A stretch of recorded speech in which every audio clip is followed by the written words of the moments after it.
Oh, there we go. We're in. Welcome, boys. We're back. It's another day. There's Pepsi in the background. Pepsi and Robin. We got everything together now. Everything is good. But it's a new day.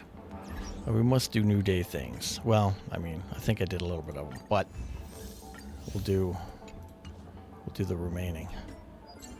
We should do this too. I haven't done this in a long time. Get some notices. Ugh, fuck. Notices. What do we got? Don't care. Don't care. Don't care. Don't care. Really don't care. Oh, why are there so many notices, guys? Just how about, you know what? Why don't you guys design a website where people can log in and they can look at notices and news? You know what I mean? Maybe you could put it under your company name and people could share stuff there, like fan art and things. That would be cool. Do it there. Get it out of the game. 2! Alright. That was nice. I like 2. I think I already did this, but what are we at? Yeah, I already did it. Oh, I didn't see what we were at. What are you at? 62. Alright, we're on our way. We got to hit 80, boys, so we have at least a chance at Silver Wolf. World of Noticecraft. Pepsi and Robin, like Batman and Robin, but one goes down smooth when you drink it.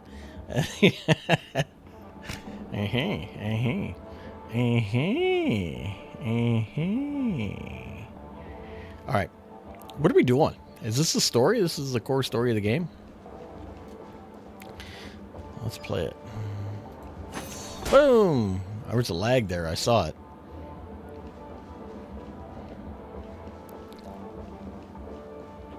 Gushed. Oh, look at this guy. He's dancing up a storm. Yeah, yeah, do the jitterbug. Whatever the hell he's doing. I don't know. Swanky old dance. Oh my gosh, the family promised they would protect the guests with the dreamscape, but I witnessed a group of organic life forms making their way to the theme park. And soon after, a rip tore through the sky, and black rain started leaking out of the void. The family needs to provide a reasonable explanation, or I'll take my loved ones and return to reality. I thought the dreamscape was supposed to be a paradise. If it is not, then there is no point in staying here. Oh, it appears the good sir has seen many great events, and it's true that uninvited guests has unexpectedly entered the dreamscape. However, their target is not the ordinary guests, but the ambassadors of the IPC. The family will certainly ensure the safety of the guests is of the highest importance. Miss Robin, I know the Bloodhound family has already sealed off the theme park and has control over the situation, but it will not resolve the problem. The family can try their best to protect their reputation, but it is a guest who do not wish to gamble with my life. But as you can see, sir, no innocent bystanders were affected in the incident. I wasn't killed in a hot tub. Perhaps the dreamscape is not as perfect as promised, but there's no place safer than dreams, under the family's rule. I believe you know this better than I do. If this incident happened in real life, how many people would be able to walk away from it? I could stay here, but keep in mind guests come to Penacony to enjoy the dreamscapes. They do not wish to be entangled in a conflict between the family and IPC. So let's not have any more unnecessary incidents. Of course. With the Charmony Festival about to commence, we will spare no effort in our preparations. Rest assured, to express our apologies, the family has arranged a gift for the guests. Thank you for understanding. So I'm giving out the buttons of Deathcraft. Hey, it's a new guy in there. She taking a picture? Put me in your picture! I'm in your photo now! Get my photo! Alright, where are we going? Rookie Bloodhound. Konnichiwa! Hello, may I ask what happened here? Nothing to be worried about. There's been a small rehearsal mishap at the Clock Studios theme park. Please stay calm. Are you a fool? Don't you even recognize Miss Robin? Who do you think you're talking to? Huh? Oh. I'm sorry, I've been transferred to the Bloodhound family and I'm still not used to working on the streets. I didn't realize it was you. I'm so sorry. Look, don't sweat it. You guys have a tough job. I know how it is. How's the situation looking? We sealed up the theme park. Most guests are used to bizarre phenomena in the dreamscape, and so far no threats have been detected. We can expect order to be restored soon. Rest assured, Miss Robin, we will intensify our patrols to ensure that no incidents occur.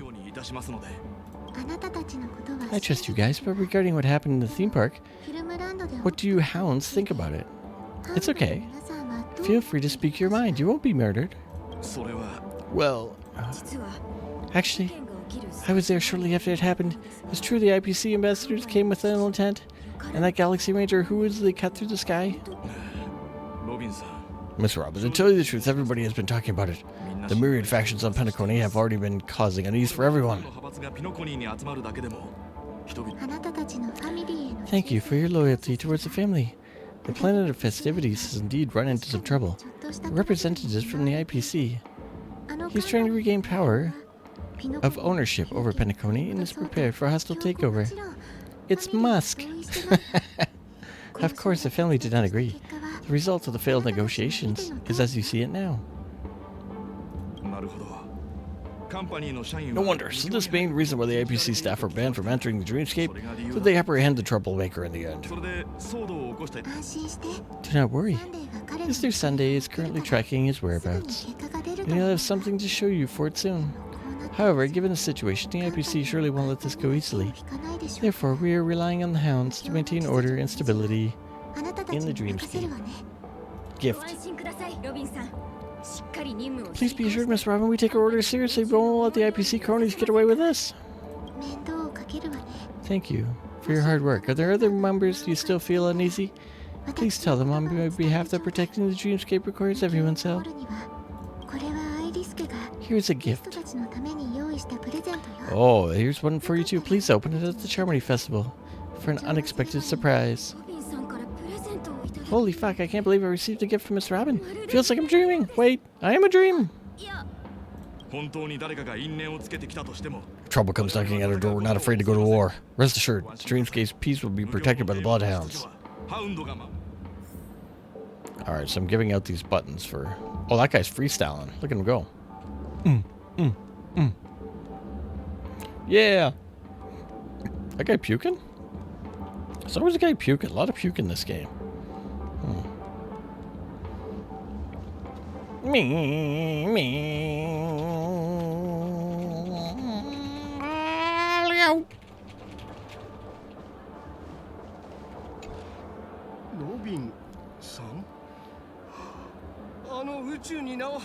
Miss Robin, this renowned cosmic superstar, Miss Robin. I didn't expect to meet a fan here. I'm honored. Welcome to Penacony, a world filled with wondrous dreams. I can't believe I'm actually meeting the real Robin. Shouldn't you be preparing for the Charmony Festival? Preparation is important, but the ceremony is fundamentally about sharing the Great One's harmony with everyone. If there's a chance to sing with everyone, I will not refuse. Regarding the recent mishap, I understand it negatively impacted some of our guests. As a member of the family, it's only right for me to come forward with offer my apologies to everyone. Well, are you sure? It was actually a mishap. Everyone saw those chips descending like rain in the red light tearing through the sky, claiming it was merely special effects. Seems a bit far-fetched. Plus, I met that generous gentleman. He looked really out of it and kept talking to himself. Is this part of the performance? Everyone, do not panic. I believe the family will give everyone a satisfactory answer in due time. Even if you say so, Mr. Robin, it's hard to believe. Some people do not listen, do they? It's never ending. It just goes on and on. I'm getting tired of your shit. Mr. Robin? Still, I suppose I should keep on helping everyone. I am the epitome of joy, kindness, and goodness, after all. Huh? What's it doing? Who might you be, miss? Sparkler! Look, it's Sparkler! He's watching the guy dance. It's making him puke. Grotesque's harmony with... It's Sparkla! Look at her long hair. Why does she have an AI tattoo on her back? That's weird. Here, take this little guest. Little guest? Wait. Here, take this little guest. This gift has been specifically prepared for you by the family. Should be gift. Gift. Gift. Get the devs in here. Make sure to take good care of it to the opening of the Charmony Festival. Then when the show reaches its climax, press the button together with the others around you. She got chubby cheeks. Look at her chubby cheeks right there. That's chubby too. You never know. Something very exciting might happen. Oh, she's so cool. Look at his smile. Here, watch this. Hey! There we go. Sparkla. Am I Sparkla now? Oh. Maybe I go do a different POV. Maybe I become Sparkla. Well, oh, this is a Firefly show.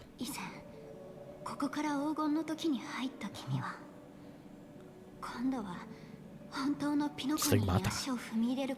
We're back to where it all began. You entered the golden hour from this place, and it is also from here where you entered the true Penacony. They have the best rides. It's a pleasure to journey alongside you once more. But it's time I laid bare the entire truth before you. And my body. Remove these clothes of prison. As you might have heard, I also go by another name. Stellar and Hunter Samantha. Not Sam. Sam's a man's name. You lied to me. Are you Firefly's soul? Are you alright? Oh, which one do we pick, boys? Firewife. I'm going to go with this. Are you okay? I'm fine. Sorry, I hope I haven't scared you. Oh, that's cool. I know you have many questions. Do you remember when we encountered death in that strange dreamscape? When I was caught by that meme, in that instant before it killed me, I saw the reflection of another dreamscape and its ghastly pupils. So, best girl.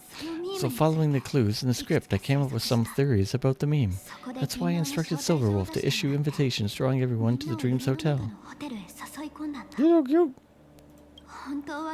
I intended to call upon death before you arrived to solve the riddle using more direct means, and then invite you to join. However, contrary to my wishes, I couldn't defy the script, and I didn't get a chance to explain it to you. It is how you see now. I was impaled by the bladed wings of death. The heavy pressure of concentrated memoria miasma exploded in my mind, and below, as if I was actually reality. But after the momentary numbness subsided, I found that my body was absolutely unscathed. I was still alive, and it was just as I thought. I had arrived at a place starkly different from this beautiful dream. Beneath the dreamscape of Penacony lies another more chaotic, more primal memory zone. Its name, Land of the Exiles. Not its real name, but I called it that. And so I returned to the hotel in the dreamscape, hoping to tell you of the existence. Yet I could not reveal my own identity, so I could only divert your party's attention to lure you away from the battlefield. After all my attempts proved futile, it wasn't until long ago when the crimson blade of light shattered the high wall of the dream, causing you all to fall far into the abyssal depths of the dreamscape, that I was able to awaken you and your companions, one by one. And that's it. That's all that has happened so far. I completely understand. I'm completely confused. Fire jelly. Let's make her talk again. I know it's hard to believe without reservations, but I just want to say you're very close to the final answer. Just one more thing needs to be done, and then I can prove it to you. Now, let's leave this place. Please, close your eyes. Take a deep breath and visualize the dreamscape's outline in your heart. And remember, you must not open your eyes at all times. 3, 2... Don't be afraid. The one who has come to greet us has arrived. It's the devil. After a piercing screech, a thick and ferocious surge of memoria crashes in your chest, churning and ravaging your consciousness, becomes like scraps of paper caught in a whirlwind, breaking apart, dissolving, and dispersing within the turbulent, muddy current. Innumerable voices resonate through your symphony of memoria like roaring thunder, and among them, one echo stands out with exceptional clarity.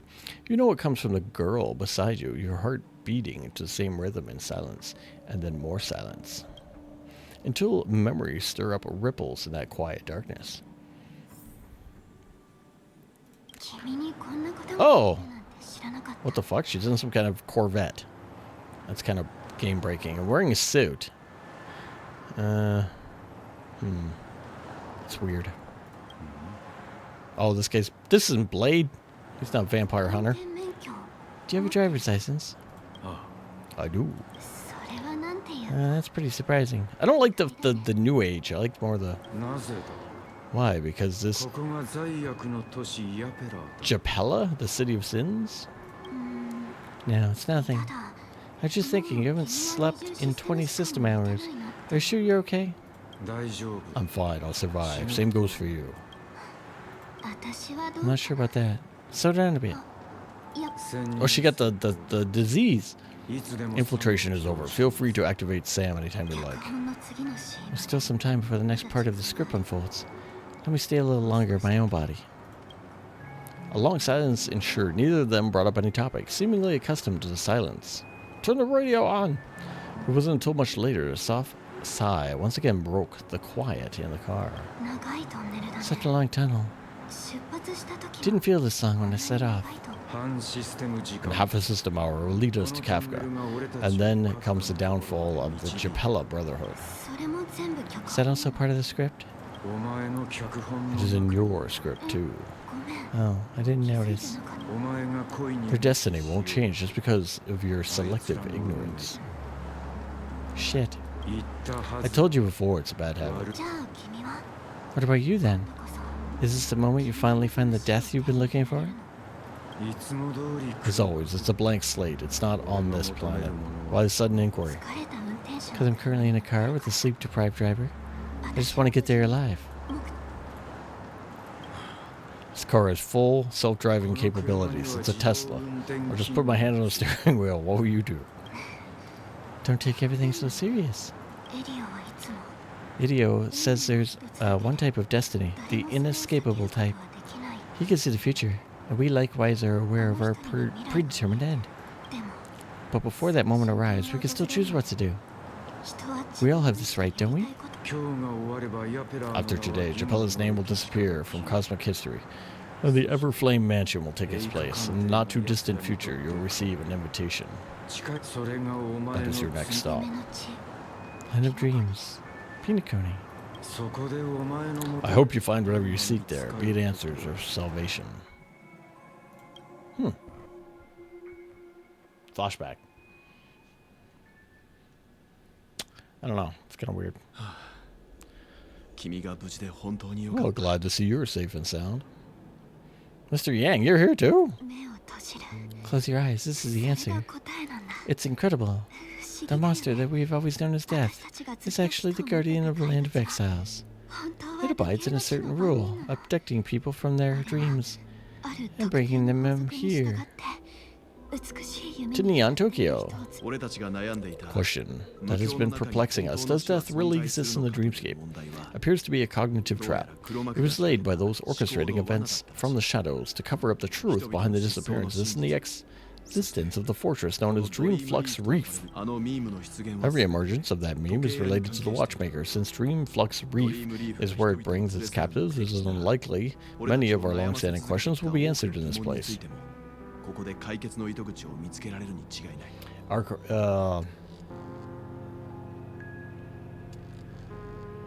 Ashron killed Duke Inferno. So they caused Jalopus fall, causing it to become Everflame Mansion and letting her kill the Duke and take his invitation so they come. Oh, okay. Yeah. The atmosphere here is starkly different from the beautiful dream. There are no regulators here like the family, and they all look like they're mildly dazed. But from the whispers of the residents, I've heard a familiar name. The comedian, Gallagher, smashing watermelons with a giant hammer. That man again. Always the right place, at the right time. Though, that does save us the trouble of looking for him. Himiko and Marsh have already made a move. Get ready. We're about to set off. The real Dreamscape, the land of exiles. Oh, this is me. Before we go, we should speak to everyone first. I'm not even me. I don't even have a me. I only have yellow. I mean, I could. Oh, what's that? Look at this. Backdated treasure, boys. Backdated treasure. Oh, they want you to go forward. I missed that. Son of a bitch. That won't do. Where is that? What was that called? Something vagina? What was... I missed that. Do we still get new on these? Aha! Will Bright, do not approach. No, I guess I never read that one. That must have been a long night. Which one's new? Aha! No. No. What was that called? It had a V in it. Vagrant? See Vagrant anywhere? Is it a readable? Maybe it wasn't a readable. Wait, was it just a sticker? Maybe it was a sticker. Might have been a sticker. This is a stage where you and that gambler put on a petrifying collaborative show. We wagered everything into the gamble, yet appeared indifferent to the idea of winning. Just why did he do that? He wanted to cause a death and thus create an opening in the IPC. Arsharon, emanator of Nithali, helped him to complete his task to perfection. He could have used all the resources in the IPC, wealth, information, and even the lives of his underlings, but he wagered himself instead. He was it out of kindness or cunning strategy? We will never know. What is the... Give me the sticker. Where's the Vagrant thing? Alright. Wow! Wow! How big would we make that? Oh, that's it. That's stupid. Alright. Balloons! Whee! There. Alright, what else do we got? We're looking for Vagrant. The stars drift across the dream's artificial sky. They say the great souls will eventually become stars in the sky, and they guide the way for those on the ground below. The stars in Pentaconia are woven by countless dream chasers. What will you ponder when you raise your head?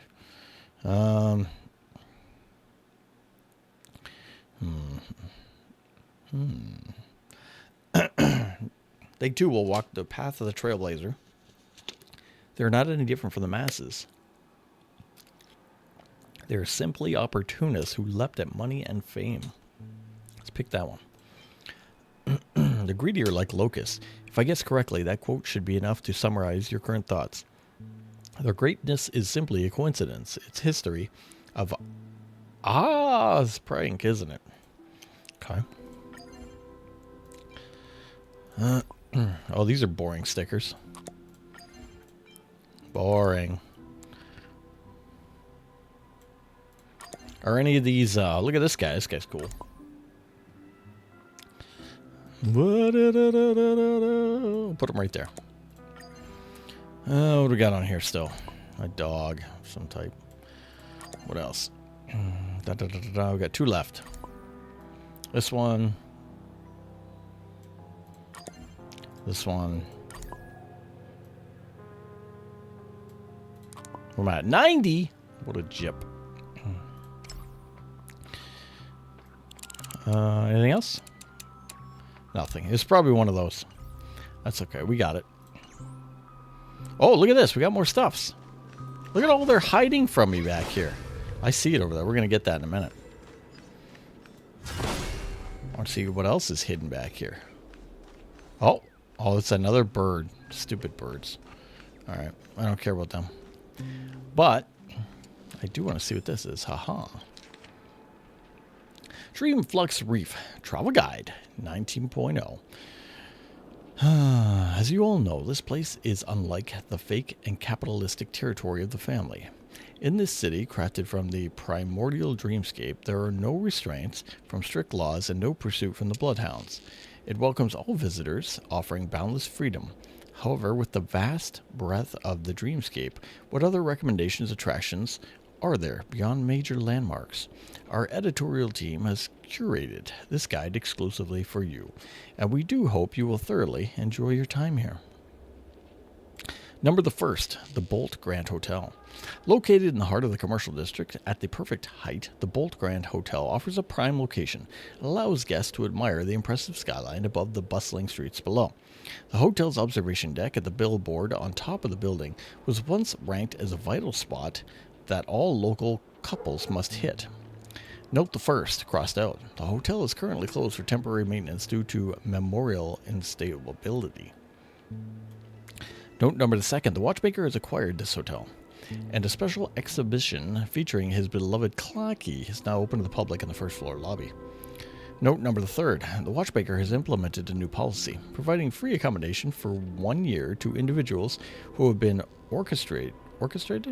distracted here by the family and are willing to contribute to maintaining community order, ensuring that no one is left homeless. Note number the four, the only one not crossed out. Due to a significant decrease in residents at Dreamflux Reef and the departure of the watchmaker, the hotel is now closed. After facing severe challenges in sustaining its operations, we sincerely appreciate your support throughout the years. It's bankrupt. All right. Major Part 2, Carter's Bakery. Do not underestimate the unassuming appearance of one small piece of bread.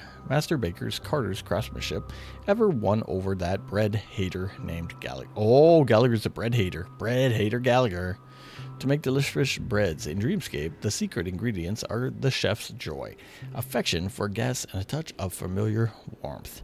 If this is your first visit, make sure you arrive early, as the queue can become a truly nightmarish experience. Note number one, crossed out. The bakery is currently celebrating its 13th anniversary and offering its special Supreme Yummy Bread. Note number two, crossed out. Due to a significant decrease in residents, Carter's Bakery has faced challenges. Thankfully, with the financial backing from the watchmakers, Carter's daughter has taken the helm, ensuring that the flavors remain as exceptional as ever. More gluten. Number three, the bakery is currently semi-permanently closed. This watchmaker sucks, man. He closes all the damn business. People just want to do things. He buys them and then closes them down. All right, major point number three. Memoria Singularity. This special distorted area belongs to the Dreamscapes. Belonging to Dreamscapes will allow you to observe rare memorial wonders firsthand. If you were an inorganic being, I would not want to miss the stunning amazement. And if you're organic, then you're also sure to be won over by this awe-inspiring spectacle. Its untouched and pure nature will unveil the true essence of the dream. Note number one, scratched out. You will find a variety of restaurants near the edge of the singularity. Tasty food is the best condiment to breathtaking scenery. Note number two, scratched out. You will find a restaurant near the singularity. Don't forget to satisfy your hunger while indulging in the breathtaking scenery. It's the same thing. Note number three, which is normal. You will find a restaurant near the singularity. Please kindly note its operating hours. Major point 4. Crow Toy Mall.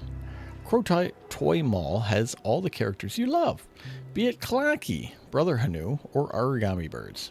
Officially authorized by the watchmaker. This toy mall will awaken your inner child. There's also a Clocky themed puzzle event, and customers who collect all the clues can redeem a ticket at the receptionist desk for the latest Clocky Big Adventure Series movie. Note number one, scratched out. Due to the recent frequent turbulences in the Dreamscape, the watchmaker has procured a large quantity of relief supplies for all affected residents. Please queue up on the first floor to receive them. Note number two, scratched out. Clocky's Big Adventure Starshipville will be released soon, and the mall will host related themed activities related to the new movie. Note number three, still good. Due to certain reasons, the mall is now facing significant challenges in sustaining its operations and has decided to close down at the end of the month. All toys in the mall will be donated to neighboring communities. Please visit the distribution points to get the toys. We regret to inform you this will be the final revision of the guide from our team due to financial pressure, declining subscription numbers, and various other challenges. However, we will firmly believe that the Dreamflux Reef will one day flourish, even more than it ever did. And when that time comes, let us meet again through words. They're out of business, boys. Everything here is shut down. There's jack shit to do. But there is one event still left, and that event is called Treasure. Treasure! Nice. That's right. We the Gusht. Yeah, all that to tell me it was broken down. What are you doing there, Firefly? Why are you just hanging out in an alley? Why are you so big? Look at my little Yunlo. Look at my little Yunlo right there.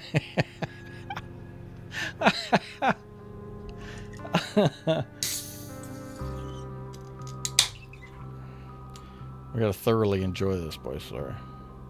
Give me a second there.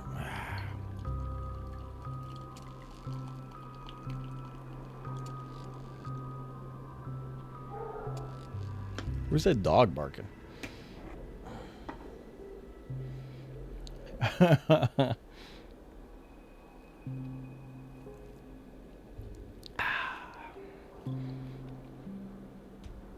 All right. Where were we? Sorry, Firefly. I'm really sorry for waiting until now to tell you everything. Oh, why couldn't you reveal your true identity? Do the Stellar Hunters also want a piece of the legacy? Who the hell is Sam? Let's start at the beginning. 2 reasons. Firstly, the script.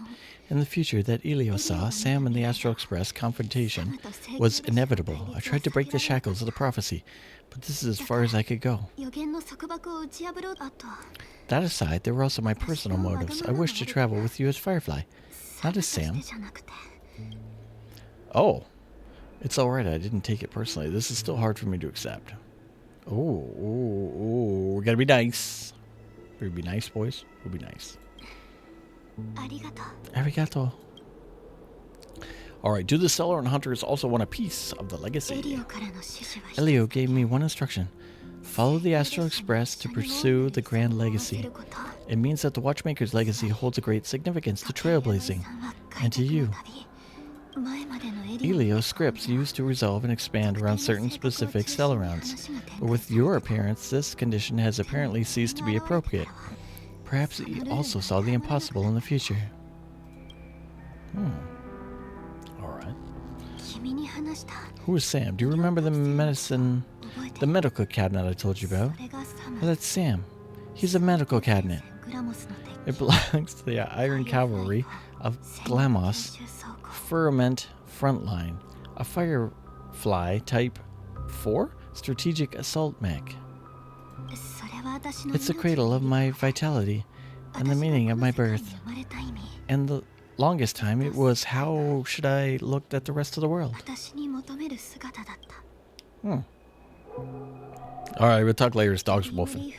The time scale of dreamscape relief differs from reality, so we mustn't lower our guard. You're sensitive to memoria. A slight misstep and you could get lost in the memory zone. Oh yeah, I'm tiny. I'm tiny, I forgot.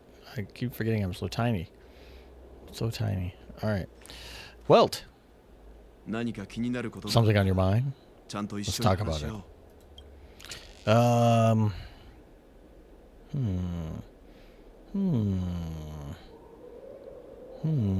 Shit's a blade that cuts through TVs and other planes. What's unreal about that? I understand it. No wonder Miss Archon is so adverse to drawing her blade. It's hard to imagine such terrifying power could reside in ordinary sheath. If it weren't for the fact that Avertine's power originated from the preservation, the entire dreamscape would have been affected. Don't feel burdened by this. Even without Stellaron inside you, Avertine would still have found other methods to accomplish his goal. And let's believe in Miss Archon and give her prowess. Given her prowess, I don't think we have anything to worry about. What do you think about the clown Gallagher? During our investigation, he shared a vital piece of information. Mikhail, the former watchmaker who collaborated with the family to construct Penacony, we're familiar with today, had a falling out with the family for specific reasons. But this is precisely where the problem lies. You were clearly investigating a murder. So why then, as a security officer, is he changing the subject to talk about his past with the watchmaker? And now with Firefly mentioning his name again, it's hard not to be suspicious. or suspicious to be hard. Regarding Firefly and the crew. Before we found you, she already revealed her Stellar Run Hunter identity. We shared a lot of information. Who would have thought that the Molten Knight's true identity was actually a young girl? For her, this is a secret that she cannot allow others to know. That being the case, I think we can believe she's willing to cooperate. But she didn't reveal all of her secrets. I just can't shake the feeling that her situation is different from that of the typical dreamer, and I hope that doesn't lead to any dangerous predicaments. Alright, I hope you regained a little composure. We'll move on when you're ready. Oh, shit. Well, hello, Mr. Welt. You were very close. Very close to my little face. Alright, what else is over here? We got a broken sign. Oh, there's another bird. Okay, the bird is Yank. I don't want to do that. I want to investigate. Over here is Sir Trat. No. Okay, alright, that's enough of that. That's that Sampo stuff. I'm not doing that Sampo stuff. Screw Sampo. Muddled Vagrant. Welcome to paradise. Welcome to heaven. Dreams true or false. All are ephemeral. I might as well drink more Soul Glad instead. Oh, I don't know, whatever. Alright, what do we have up here? Any secrets? Well, that's weird. Why was the balloon sideways? What are you little punks doing? I'm in the goods got robbed. Darn it, those were good products, and the robbers took them all. He was too careless. I shouldn't have fallen for us in an obvious trap. Gang boss, the girl? It's just fine. As long as our people are still around, we can find a way to produce another bunch of dream bubbles. One day, we'll have to pay them back everything that belongs to us. Twofold. Alright, whatever. I find it kind of funny. They immediately accept Firefly. When at the start of the Lufu, they hated Kafka and didn't want to help. Yeah, I know. Well, they're suspicious. Walt's suspicious of her. He knows she didn't divulge all the secrets. Keep going straight down the alley. It'll lead to an elevator. It'll take us to the center of the land of the exiles. Make sure everything's okay. Oh! This place is bigger than my house. Who's in there? Some guy. Treasure! Wham! What's down here? Oh, another stupid bird. He's in the lamp. What's he doing in the lamp? Oh. Alright, where are we at? Oh my gosh, there's so many places to go. Life is a flight of stairs you can't climb. Melancholy Vagrant. Did you also get kicked out of the beautiful dream? I want to go back. But then I don't want to go back. Tell me, what should I do? Oh, I don't know. What to do? That was boring. Stupid kid. Alright. Bam! Treasure! Nice couch. Just a couch. The sofa suddenly catches your attention. For some unknown reason. Like spotting a star on a rainy night. But why? It's obviously just a plain old sofa without a flashy spiral spray system or an awesome compound transforming setting. Unless it's a sofa that you can sit on. Sit on me. Sit on me. Sit on me, my sofa calls out. Don't mind if I do. You hastily plop yourself on the sofa. All your troubles dissipating away like smoke in an instant. If only you could keep sitting here. Momentarily, something whispers in your ear.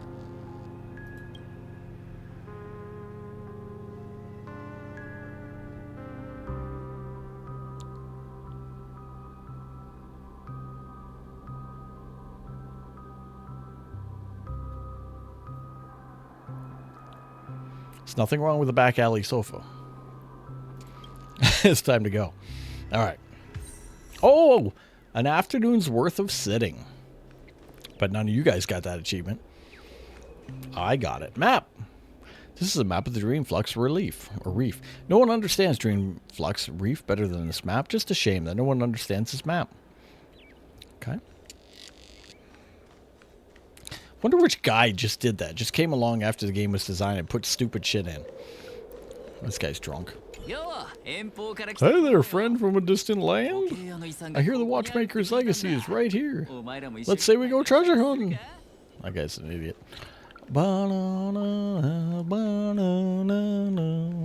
Oh, dumpster child. Treasure. Oh, a note. What do we have? What do we have? What'd I get? Part 1. A study on the everyday lives of stowaways. This book aims to shift the public perception of stowaways from mere condemnation to a brief and focused look at their daily lives. The author seeks to foster cross-group communication in order to find new solutions to the enduring issue stowaways spanning several amber eras. Note, this report solely investigates organic beings and Intellerons who entered the Synthetia dreamscape through neighboring starships without applying for proper authorization from the Revere Hotel. Chapter 1. Even stowaways have to work. Stowaways from impoverished galaxies often exhaust their savings to board ships that can conduct interstellar warps. They rest in bare-bone, rudimentary cabins, evading the family's oversight to sneak into the dreamscape. Contrary to popular perception, unemployed stowaways represent only a tiny portion of in the starship. Faced with the pressure of survival, most stowaways strive to find employment in Penacony. While the job-seeking process is typically difficult for these marginalized individuals, sustaining a daily existence in the thriving dreamscape can be achieved through simple labor. Meanwhile, unemployed stowaways have their own alternative means of survival, often teaching others in their similar group something akin to begging. They employ a variety of techniques to beg for alfalfa credits from visitors in the Penacony dreamscapes and use the money earned to cover their expenses in reality. Rumors suggest that a revered stowaway known as the Great Sage befriended the legendary watchmaker through the simple means of begging, thus ascending the social ladder. However, this is likely a sales pitch used by human smugglers to attract potential stowaways. Some stowaways struggle to adapt to the dreamscape society and continue working in reality, such as in interstellar deliveries or repair services for passing starships. However, the meager income from low-paying reality often falls short of supporting their indulgence in Penacony. Consequently, these stowaways occasionally resort to criminal activities, such as extortion or blackmailing the guests. According to the laws established by the Oak family, stowaways are strictly prohibited in Penacony, as they often face dire consequences when apprehended by the hounds. However, compared to the family's pursuit, the damage caused to their brain and psyche by counterfeit dream pools is even more alarming. Prolonged exposure to high concentrations of unprocessed memoria can result in severe physical and mental degradation, with many stowaways succumbing to debilitating psychological disorders in their later years. I have covertly inspected the stowaway ships, but unfortunately by the time I arrived, a prominent special guest had already left the ship. Rumors suggest that these enigmatic stowaways possess substantial financial resources using dream pools, no less opulent than those in the Platinum Suite. Some may choose to stow away to conceal their identity from the family, as even the most notorious criminals in the cosmos can easily alter their appearance to find refuge within the dreamscape in Penacony. Some stowaways go to great lengths just to catch a glimpse of the dreamscape in Penacony and then depart on a small vessel afterward. During a private conversation, the captain of a stowaway starship informed me that these stowaways comprise a majority of their clients, as driving into the dreamscape in this manner proves much more cost-effective than covering the exorbitant rates charged at the Revere Hotel. As I pen down these words, I find myself marveling at the allure of Penacony. For several amber eras, people have been willing to give up everything just to visit the splendorous dream of harmony. Interesting. If I quit drinking, will she come back? Oh, he's okay. All right. No. TV. What's this way, though? Oh, does this go around? Oh, that was weird. What a huge clocky you have. Oh, looks like the watchmaker also left his mark on the Dreamflux Reef. Clocky. Is Clocky going off? Yeah, get your sword out. All right. Smash. What do we have? We got TV here. Doesn't work. What is this? Part 1, Chapter 1. At the first light of dawn, as the first light of dawn breaks through, Clocky is awakened by the sound of clanging metal. Groggily, he opens his eyes and draws the curtains, his mind still heavy with sleep. Outside, a flurry of origami birds scrambles in the air as a shower of stones cascades down from the sky like rain. Tweet, Clocky, Clocky, you're finally awake. Come out, come out. We need your help with something important. Tick-tock, but if I step outside, these stones will definitely smash my head. Oh, Ochiro, nope, you silly. Those stones are repairing the houses. You're my dear friend, Clocky, and my stones will only smash Boss Stone's head. Boss Stone, the very mention of the name brings a sudden clarity to Clocky's sleepy mind. The stones used to construct Dreamville are actually the most precious gems in the world. Origami birds carefully collect them from the desert and forest to construct the town, the home of their friends, piece by piece. That's why Boss Stone constantly brings lots of baddies here to rob the birds of their precious gems and wreak havoc in the town. Clocky steps out the door cautiously. Just as the origami bird said, all the stones fall around the houses, avoiding his dial. Tick-tock, the clever and brave Clocky is coming. My friends, I can resolve any trouble that comes our way. Oh, clever Clocky, the stones of Dreamville have almost run out. And if we don't find more stones soon, we'll have to live in dilapidated houses. Clocky realizes the gravity of the situation. Living in crumbling dwellings would mean rain can soak into his dial, and he would definitely rust. But the birds are struggling to find more stones. When they are flying so high already, how is Clocky supposed to find the stones? I know of a place, Clocky. The one who speaks is Captain Revolver. Oh, Captain Revolver. Clocky's dear friend and an old crew member of the Compass. This courageous and formidable hero has helped Clocky out of trouble countless times. With a head shaped like a giant revolver, with an old cowboy hat sitting on it, he always instilled fear in the hearts of the baddies. Remember the caves in the forest. Those dark tunnels connect countless towns and forests. Tick-tock, I get you, Captain. The caves hold countless treasures and innumerable dangers, but with Captain Revolver leading the way, Clocky feels no fear. The Captain's aim is always true, and with a single shot he can vanquish any foe. Together they'll find a new forest, bring back stones, and Dreamville will become even more beautiful. However, a new challenge soon emerges, causing Clocky's hour hand to twitch in frustration. Tick-tock, but the caves are too dark. How are we supposed to find our way through? Don't worry, Clocky, the tunnels are home to many luminous butterflies. They're all my friends. Times wait for no one. Let's embark on this adventure right now, just like the old days. Let's go! Captain Revolver, known for his fiery temperament, leads the way with brisk strides. That's why he always is leading the group, with a few origami birds trailing behind him.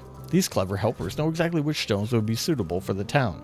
The still drowsy Clocky walks at a leisurely pace, bringing up the rear of the group. This is how our intrepid band of adventurers embark on their journey. Will you stop making noise? Stop making noise. Oh, shit.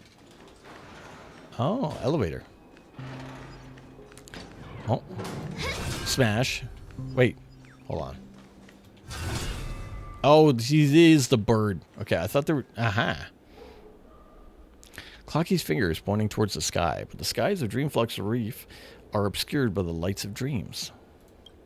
Does he want you to look up in admiration of the beauty of the dreams? Or is he mocking their hypocrisy?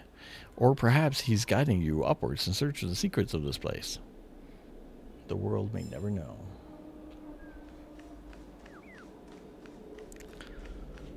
I checked this one yet? Nothing. Okay. Alright, nothing here. We gotta take the elevator. Look at that Clocky. Oh, it's endless. Okay. Open! Wow, what happened? Second floor, please. Oh, it is real-time moving. I expected a loading screen. Oh, that's cool. That's pretty neat.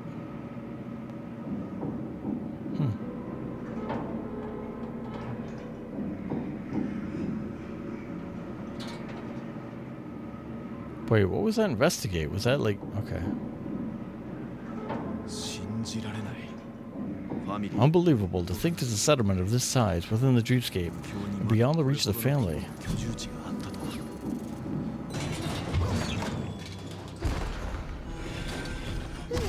I'm gonna hit that no matter what, right? Oh, yeah. The atmosphere in this fortress is pretty different from in that beautiful dream. Oh, look at this. This is a good screenshot. We'll get that one, boys. We're going to take that one. Let's put it in the bank here.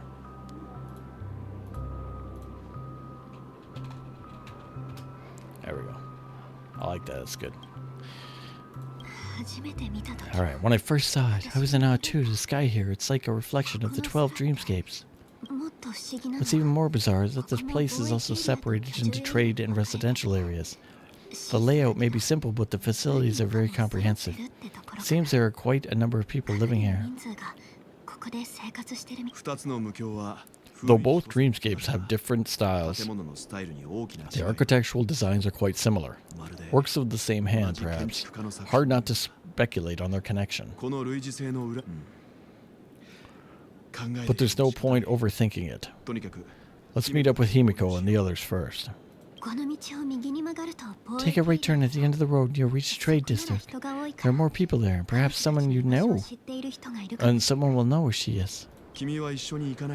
You're not coming with us. The Astro Express likely needs room for some internal deliberation.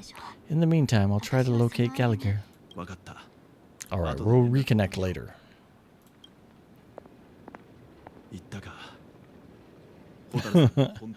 Ask for money.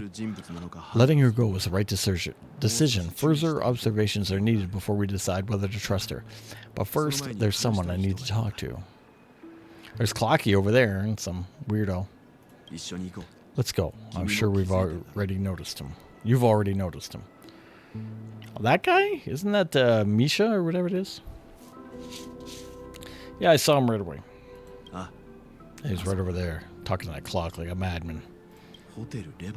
Reverie Hotel's bellboy. How did he end up here? And right after Miss Archon saved the beautiful dream. We better check, just to be sure.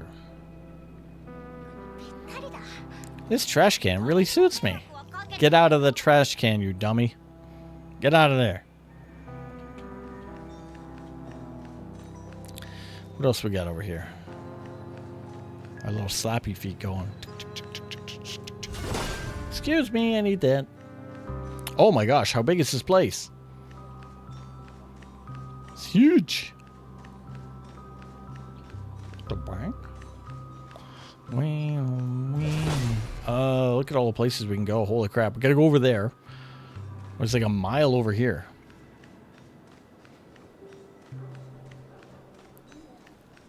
I see it. I'll get it. Oh, it's another one. That's a stick. There's stickers, right? I think so, because it won't let me read it. What did we get again?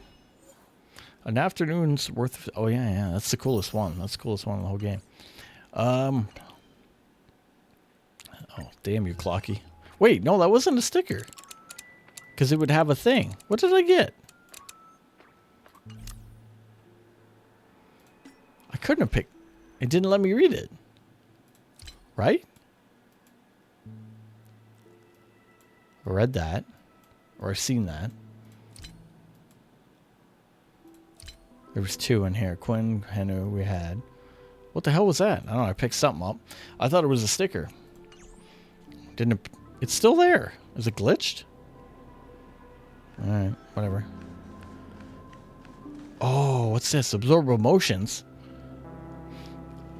The dreamscape hasn't been a peaceful place. So the family is in chaos and the watchmaker is gone. If the IPC takes this opportunity to seize this place, times ahead will be tough for us for sure. What are you doing thinking about all that? It's not like customers. It's not like something either of us can change. Why drown in sorrows when you could drown yourself with a good drink? Oh shit, I thought I was gonna change like his brain. Okay. I don't care about that. Give me more of these brain stickers or gems or gears or whatever. See what I get, boys. What am I getting here? It's a book. I don't know.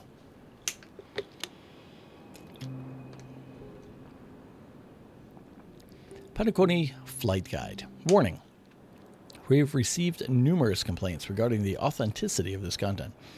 which is suspected to have been entirely fabricated by a history fictionalist, and the account responsible has thus been suspended. Please do not click any links or believe the content presented here. As is known to all, the Memoria in Penacony is highly flexible. A family has harnessed this unique characteristic to transform the once desolate prison into the renowned 12 Hours. The dream weaving technology has always been a secret, closely guarded by the 5 major lineages. Dream chasers may find it difficult to manipulate Memoria within the dreamscape, as it is a technique mastered only by the memo keepers from the Garden of Recollection. You may have heard locals or hotel attendants mention this idea when entering the dreamscape for the first time. But the truth is, this statement acts as a lock imposed on dream chasers. The family subtly gaslights all visiting guests by suggesting to them the rules in the dreamscape mirror those in reality, leading to their perceived and eventual inability to freely manipulate Memoria, despite being initially capable of doing so. This allows the family to monopolize dream weaving technology and charge additional, exorbitant fees for unique experiences. Today, I'll guide you through the first steps of unlocking your mind. Learn how to fly. First and foremost, it's crucial to grasp that the dreamscape is entirely different from reality, and the laws of physics, including death, do not apply. So, you won't fall when you're in the sky. Repeat this mantra in your mind until you truly believe it. However, due to the deeply ingrained perception of gravity and the family's constraints, freeing your mind can be quite a challenge. To overcome this, I recommend visiting the Polymorph Pawn Shop. Click this link now for more details. To temporarily block your memories related to gravity and what is that? It's not arachnophobia, that's spiders. Acrobatophobia. Just remember to retrieve them before leaving Penacony. Now that the notion of falling is forgotten, it's time to defy gravity. Based on our past experiences, it's advisable to find a takeoff platform with a free fall duration of over 8 seconds, calculated using the official provided gravitational acceleration factors. For a comfortable flight, you can choose to hold an umbrella or wear a clock to control your movement. Keep in mind that cool-colored umbrellas and warm-colored cloaks yield the best results. For customers who don't have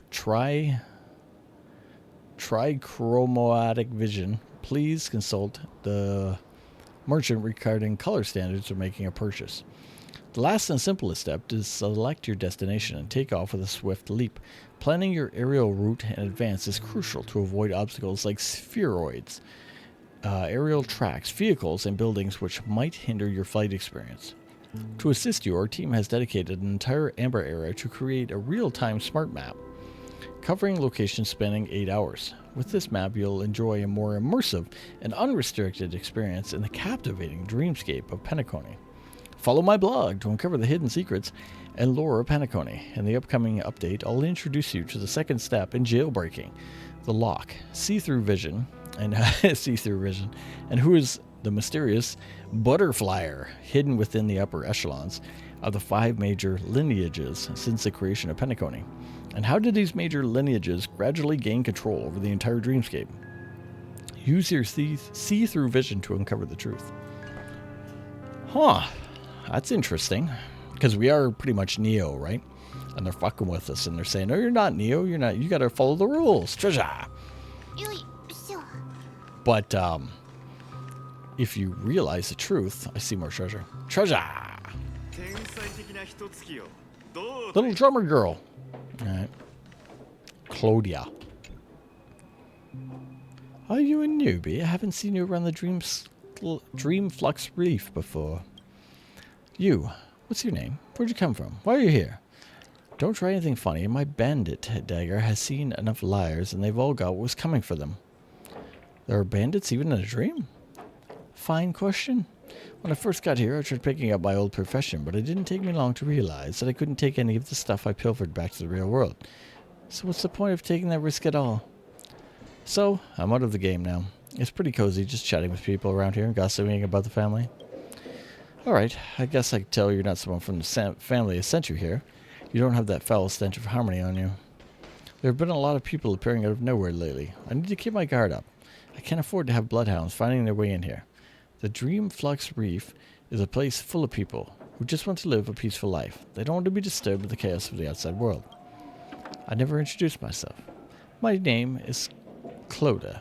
I thought it was Claudia. I don't know. And I'm an interstellar cowgirl. Do you want to see me perform, cowgirl? Oh, we get to fuck up our brains. Well, let's do the chat first. Are you up for chat? All right. What do you want to talk about? Oh, shit. Look at this. I thought this was a random woman. Do you know how to cook a pepper steak? No. Why are you here? Have we met somewhere? Do we know this character? There is no spoon. We are Neo, and we can fly. We've been told we're not allowed to fly, and we can't fly, but we really can. I just can't wait for the part of the game with QuickTime events where we do all the Neo hand stop Mr. Anderson punches. That'll be fun. Why are you here? It's a long story, much like the majority of people here. I blacked out and woke up here. Although I entered the dreamscape a little differently than most. Guess like you came in through the hotel, right? I didn't. I used a custom tallying device. I can't really explain how it works. Getting in was easy enough, but it's getting out that's the challenge. When I realized I could never leave this unfortunate dream, I had to accept my fate. You could live in the Golden Hour. You could live in the Dwight Pavilion. Golden Hour. Where it's crowded with people? Absolutely not. I can't stand fake and conceited places like that. They're all just normal people, yet they pretend like they're rich and elegant nobles. Who are they trying to impress? I think the Dream Flux Reef suits me best. Free, peaceful, and free of trouble. It's refreshing. Have we met somewhere before?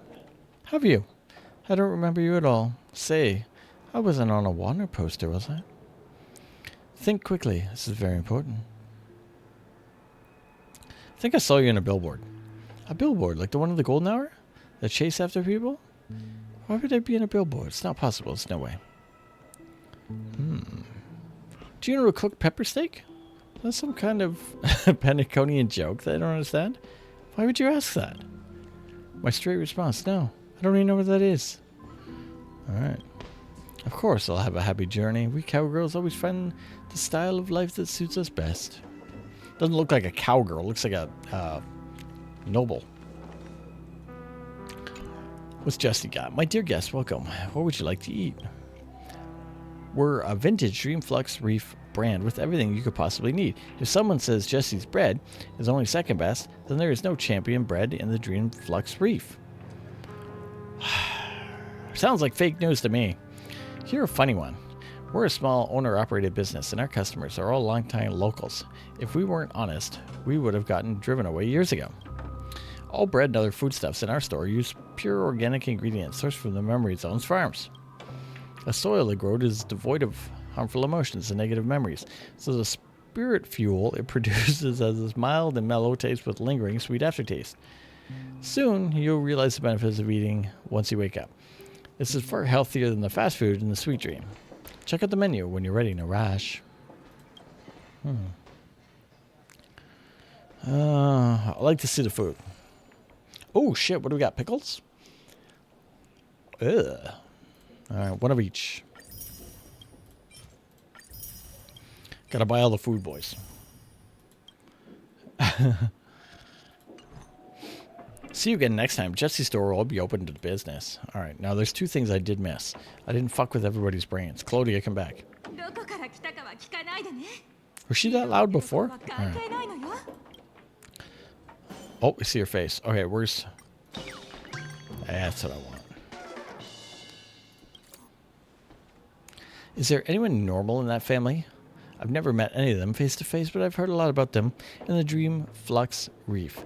That Mikhail did so much work to construct his planet, and now he hides himself away in complete anonymity? Ridiculous. If I ever come across a member of the family, I'll make them regret it. Oh, what about Miss Robin? Miss Robin is an exception. I've spoken with her before. She's quite gentle and very passionate about children. I heard that Miss Robin left Penacony a long time ago, so she was not affected with the foul stench of the family. If she wanted to become a dream master, I would be in full support.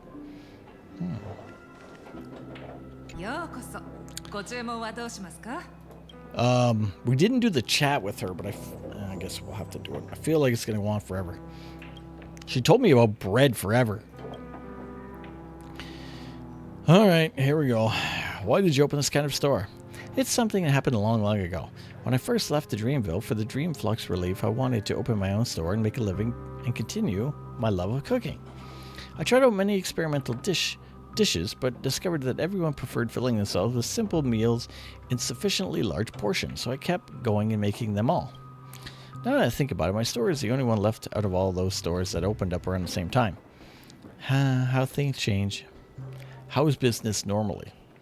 Back when there were more people around the Dream Flux Reef, this place could have a long queue out of the door every day waiting for fresh, hot bread to come out of the oven.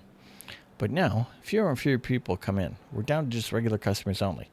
I wonder if you've met Lord Vader, who just sits around grinning all day. He never fails to buy 3 loaves of bread from us every day. Our very business depends on these people. But these days, we've seen quite a few youngsters like you coming through, so hopefully things will get better in the future. Ever meet any interesting customers? Interesting customers, too many of those to count. And you don't count yourself as one. Just kidding. If you're talking about someone who left an impression, there was an old man who came by regularly back when I was a little girl. A cup of coffee and a loaf of bread and this old dog. Enough for him to stay the entire afternoon. He'd tell the best stories using Clocky as a medium, and sometimes he'd have an entire room in stitches, laughing along. But unfortunately, he won't be coming back again. I made sure of that. Okay. Should we make her mad? Let's make her mad. Let's fuck with her brain.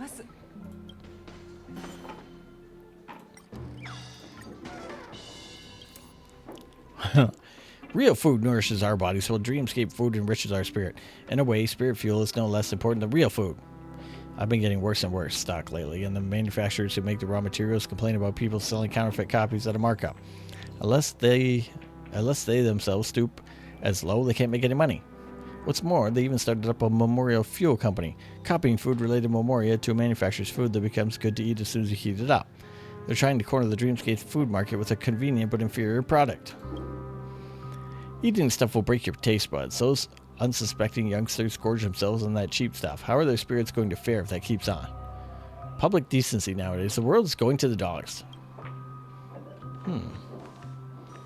And you, sir? Nothing, nothing. Nothing. Wait, did I go this way? I came up here, right? I think. Yeah, I came up here. We're going to go over this way. Dreamscape.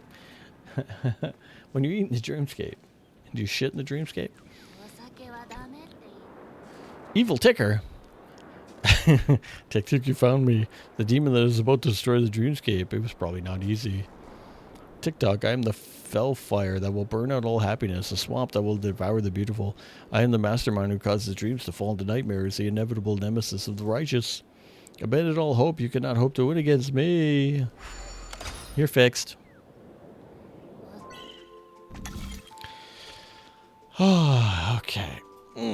What do we got to do, boys? We just got to go right here.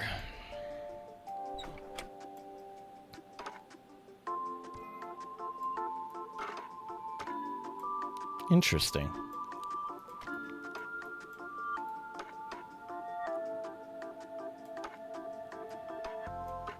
Huh. Aha. Okay. Where do we got to get to now? Oh, right there. Oh, that's weird. Okay, hold on.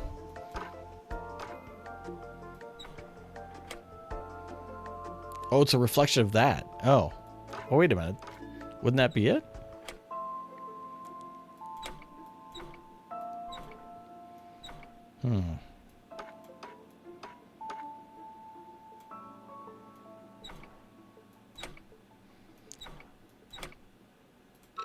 Oh?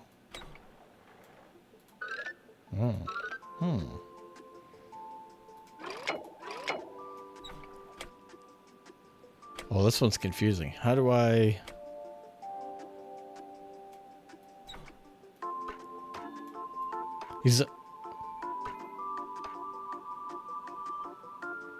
Where do I have to make that go? Like that? Wait. Huh. Or do I go... Oh, wait a minute. Okay, hold on.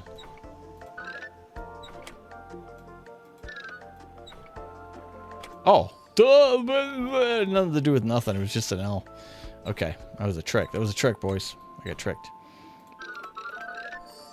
Aha! Oh, I gotta go all the way back? Shit. Wait.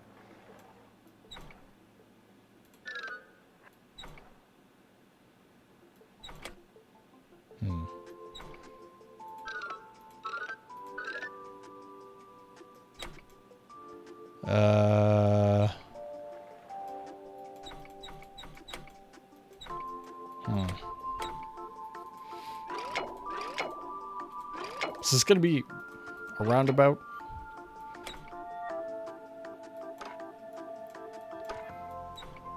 Oh, wait a minute. No. Right?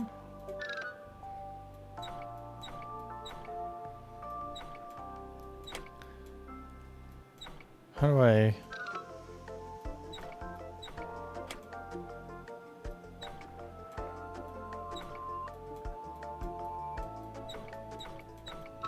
Oh. I think it's something to do with this. Can't think about it.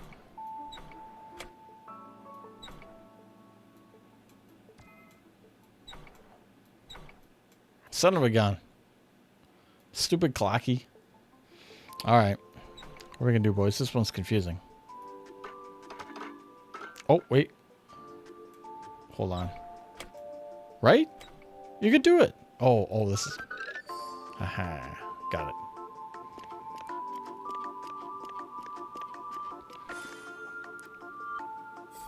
Nice. If only I were really that powerful, but I cannot bear to pull the trigger.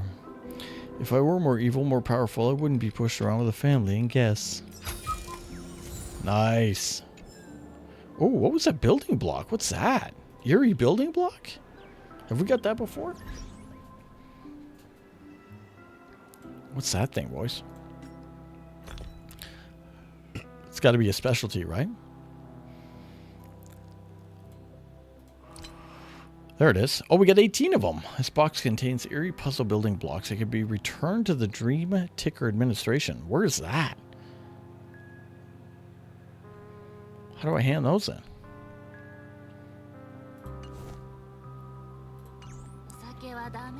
Oh, it's another stupid bird. I told you, not a good drinker. Everybody's puking. Okay. Oh, look, Rapid's been here. This reeks of Sampo. Hot steam from under the manhole cover is silent and unstirring. Its protection banishes all cold from around you. Wonderful. This must be one of the Mystic 7 manhole covers, the manhole cover of preservation.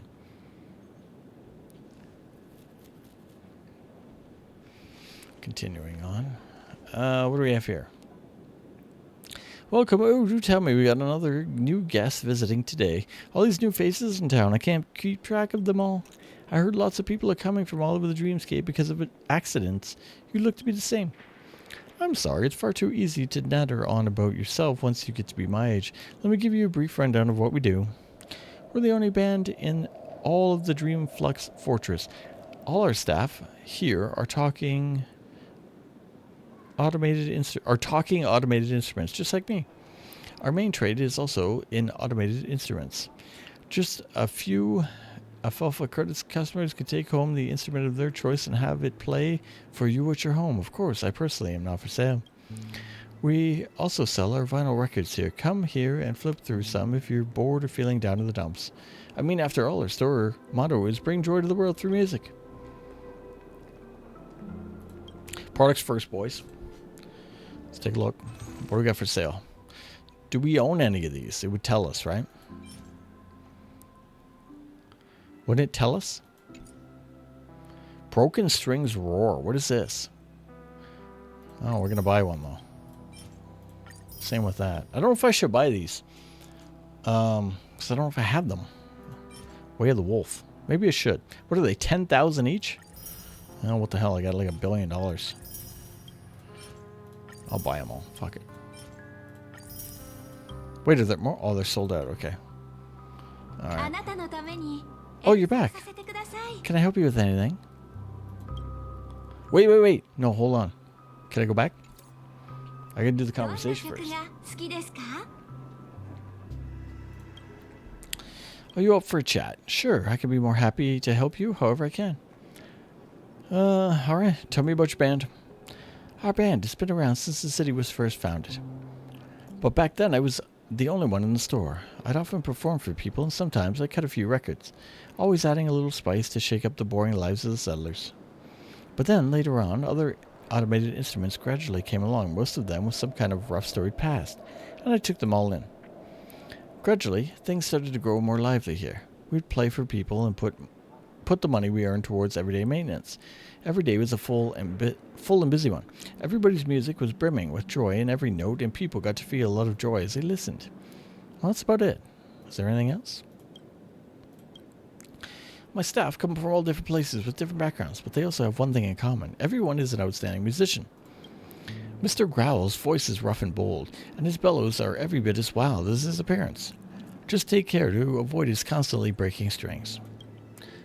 Baron Oboe is a sonorous singing voice and a broad range. He's a classy gentleman who's good with graceful tunes, but he's always making fun of himself and playing whatever music he likes. If you buy him, make sure you teach him a little bit about humility first. The other staff has their own unique playing styles and tricks. If you're interested, why don't you go and take a look for yourself? Makes it sound like I can get in here. I don't think I can. I'm not done with you, Nancy.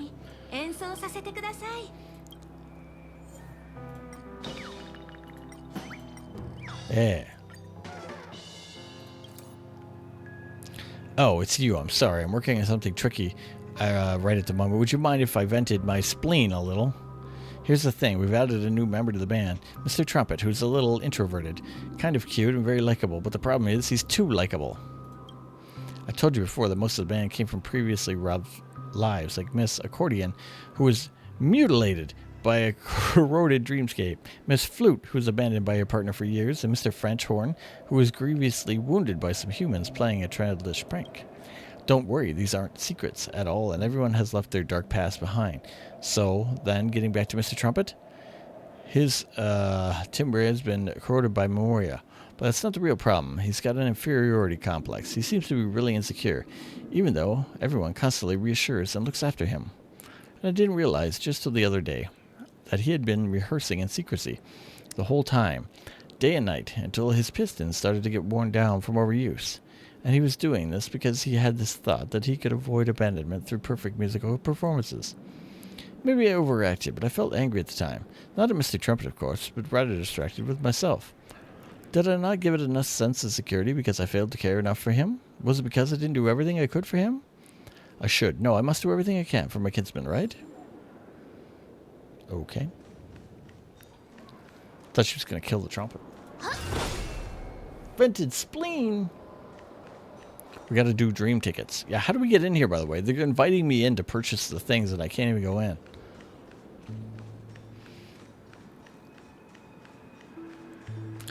Oh, here. Listen. I'm trying to talk to the manhole cover. The hot steam from under the manhole cover envelops you. Who are you? Where are you going? What pain is there in life? What suffering is there in death? This must be one of the 7 manhole covers. The cover of Nithali.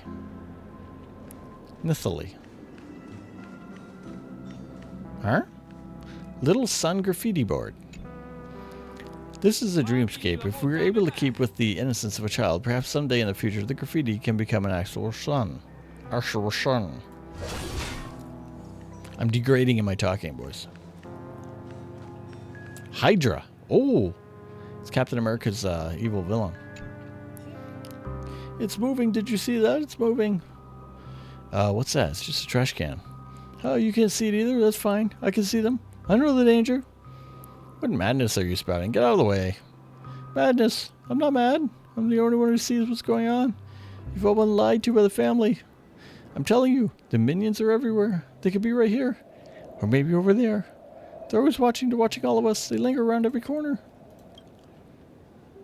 I'm getting out of here. You should stay away from him too. He's probably came here as a stowaway. Spent too long in the Dream Flux reef and ended up like this. The family, they're always watching. Let's try. The man lost in his own world. He's no reaction to your inquiry.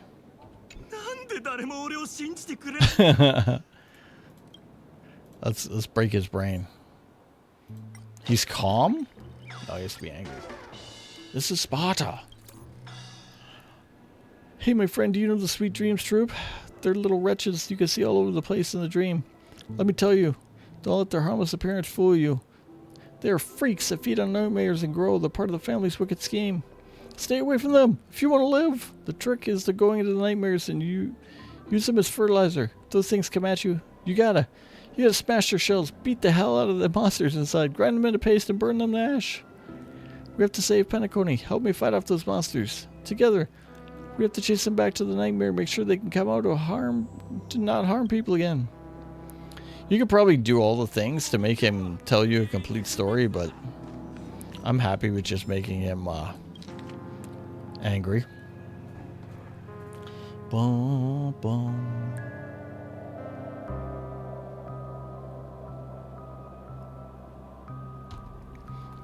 Part 2. Chapter 2. Hey, long time no see, Captain Revolver. Tell me more tales about your venture on the sea. Whoa, you must be Clocky, right? Glad to meet you. Origami birds. I've heard you've eaten up all the fruits belonging to Missy Fruit Tree.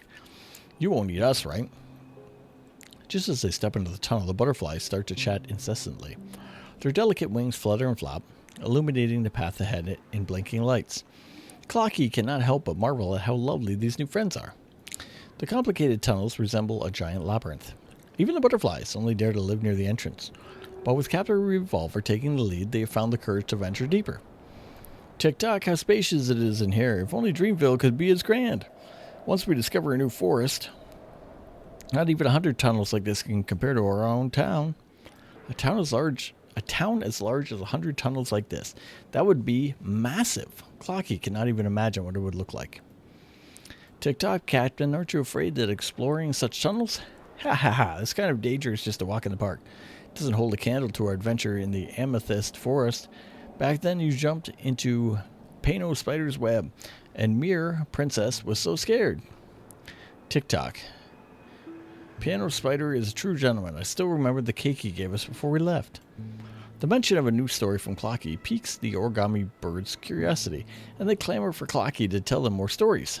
Clocky promises to share his stories one by one once they return to Dreamville, and he has too many to recount at the moment. Even with the assistance of the butterfly friends, traversing such treacherous tunnels requires immense bravery. However, as everyone witnesses Captain Revolver and Clocky's banters, their fear subsides. This is particularly what Captain Revolver intended. He is more than just a hot-tempered pistol. His mind is sharp and resourceful. Whenever his companions feel uneasy or encounter difficulties, he will somehow find a way to cheer them up. Under his leadership, the Silent Tunnel has turned into a place filled with laughter and joy, going from a place of terror to a locale full of fun. However, the perils within the tunnel remain. Undeterred by their bravery, soon a sense of unease begins to creep up on the butterflies. Captain, we just heard a buzzing sound. It wasn't like the fluttering of butterflies or the chirping of birds. Tunnels are home to a myriad of creatures, some friendly, but most are not. Since their friends often make sounds like whoa, tweet, and tick-tock, Captain Revolver realizes that the creatures lurking in the darkness are definitely fearsome villains. Keep it down, everyone. We need to make haste. Captain Revolver's words carry authority, and even the mischievous Clocky covers his clock hands on his nose to minimize the noise. As the team advances deeper and deeper, the tunnels grow quieter. Everyone tries to be as silent as possible and focus on the road ahead, their ears hearing only the faint sounds of the butterfly wings. as Captain Revolver, shielding his friends, leads the way with extreme caution. However, in the lightless dark, the horrors eventually close in. Silently, greedily, swiftly. Well, that's not a very nice book. Huh. What we got over here? Oh, melon. This man seems displeased at you disturbing him. He stares at you silently for a considerable while before opening his mouth to speak. Do you know what the greatest thing about the Dreamflux relief is? The peace and quiet. There are no horns playing constantly, no flashing lights, no walking billboards to hassle you. Honestly, I just finished planting my fields and was searching for a quiet place to take a breather. You can farm in a dream? Is that strange? Family builds buildings in the dream. Though we may not be professional as dream weavers, all it takes is firm determination, and anyone can mold the dreamscape into the vision they desire. First, you do this, then you do that. The man reels off hundreds of things to look out for when farming in the dreamscape. Well, it's rare to find someone willing to listen to me sharing all this. No one in the dream enjoys farming, but it seems you could be someone I could work with. My name's Melon. If you're interested in farming, you're welcome to come and discuss it with me whenever you please. Alright, let's chat. Actually, I don't have any plans to tend to at the moment. What do you think? What do you want to talk about? I want to talk about your fields. My fields? Well, located outside of the Dreamflux Reef in a city remote corner of the dreamscape. I originally wanted to find the land in the moment of oasis, but the hounds refused me. These popular dream areas don't have enough space to allow people giant fields to farm in. Places like the Golden Hour have long since been filled up by giant buildings. Of course, you have to pay attention to the laws of the family if you want to plant fields in a dream. The time in 12 hours is frozen, and the crops will only grow in the Dreamflux Reef. But this place has no sun. Farming here is not that realistic. I just have to water them with Soul Glad once a day and they're good. Oh, Soul Glad. Fortunately, everyone uses synthesizers to produce food nowadays. No one understands the joys of reaping what you sow anymore. Why have you decided to stay in the Dreamflux Reef? Oh, worst farmer ever.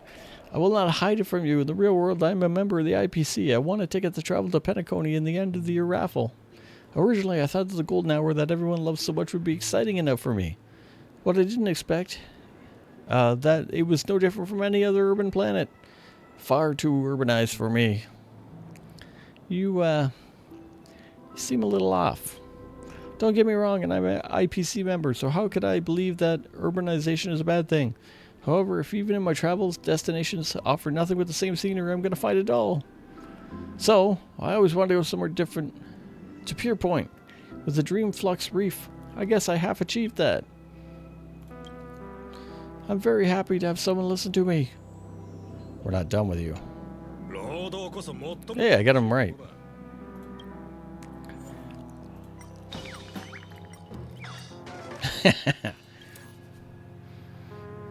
Melon's brow furrow into a frown, like the raised banks of a cultivated field. The only reason I'm so passionate about hard labor like this is because I was born on a farming planet. The environment here is poor, and new fields must be cultivated constantly and carefully to avoid famine. Ever since we were integrated in the Interstellar Trade Network, all land that could be used for farming has been paved over with highways, and the IPC has taken over our food supply. There's no more risk of hunger, no more lands worth farming.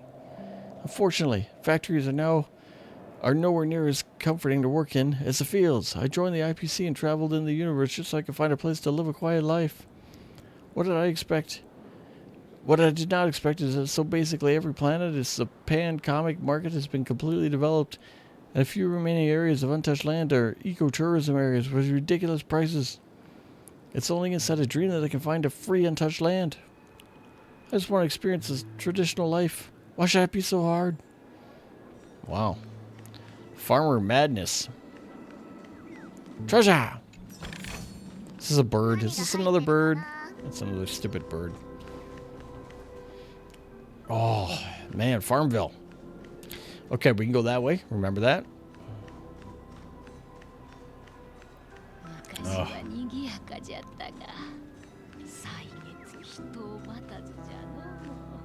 Aha. Number 3. The hot steam from under the manhole cover rises gently like a slow exhilaration. Kissing the cheeks of your butt as it selflessly donates its warmth. Wow, this could be one of the legendary 7 manhole covers. The manhole cover of abundance. We got 3. Treasure! Oh, is that guy fucking puking? Oh, it's just a bum. Okay. We still gotta go that way. We gotta go all the way up here.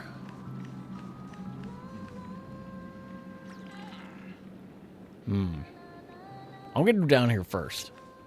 Alright, let's go this way.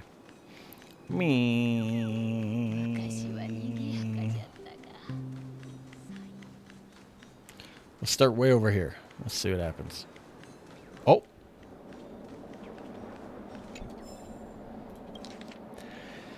Part 2. Chapter 2. Living in a 2 cubic meter cabin. Well, some stowaways choose to give up buying consumables. In reality, to extend their stay in the dreamscape, a survey revealed that 85% of respondents still choose to pay for the robot cleaning services on the ship to keep their room, clean, as a putrid scent in the room in reality would otherwise severely degrade their experience in the dream. The cleaning robot on the ship is an outdated IPC model from 2152 AE with a history longer than the stowaway ship itself. Despite its age, the robot remains functional and diligently attends to the sanitation of 107 compartments in one half of the ship, emitting a melancholic hum that praises Quillpulth as it moves. The affordability of the services has even led to some stowaways to develop a sense of faith in preservation.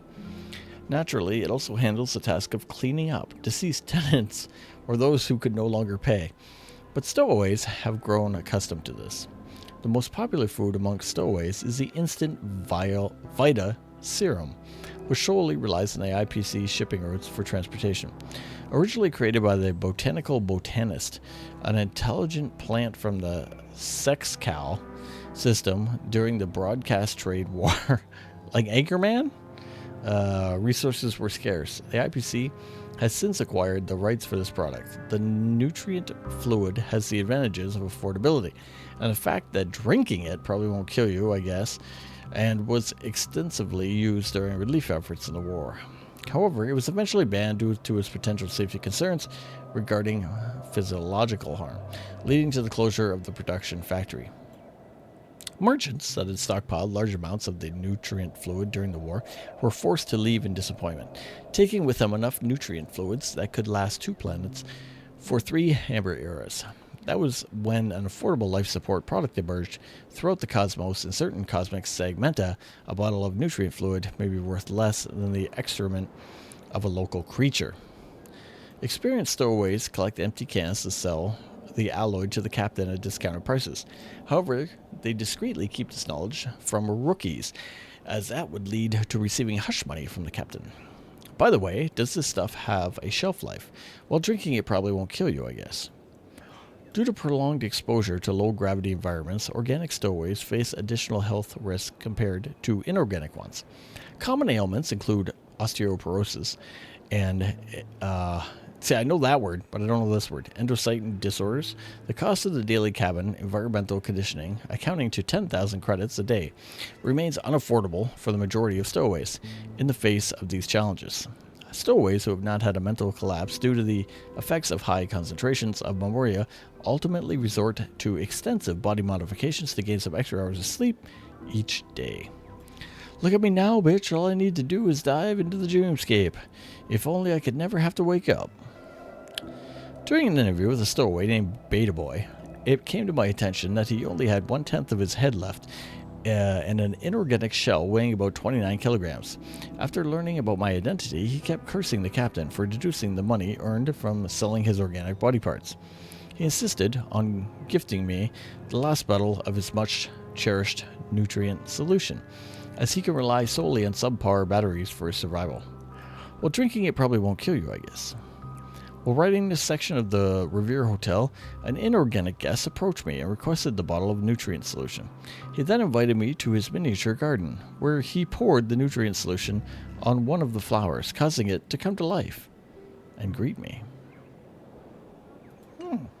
Brazil. Portuguese? Portuguese? We could do some Portuguese. But right now we are playing the English version.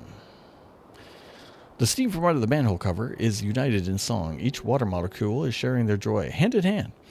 This must be one of the incomparable 7 manhole covers, the manhole cover of harmony. Oh, we don't go that way yet, boys. Not yet, not yet. Oh. As if some kind of evil gourmet has mixed mung, bean soda, so glad, and stone-grilled olam together. Another couch. We don't get one for that, though. Nice. Which number is this, boys? I see, I see. Okay, hold on. Give me a second, boys. Deny. And Mr. Meme Durusha, I'm gonna have to give you a little move there, buddy. All right. That's funny. I don't know if you could see that, Mr. Riffs, but it translated what he said for me in the moderator view. Trying to get me to say it. It would not work.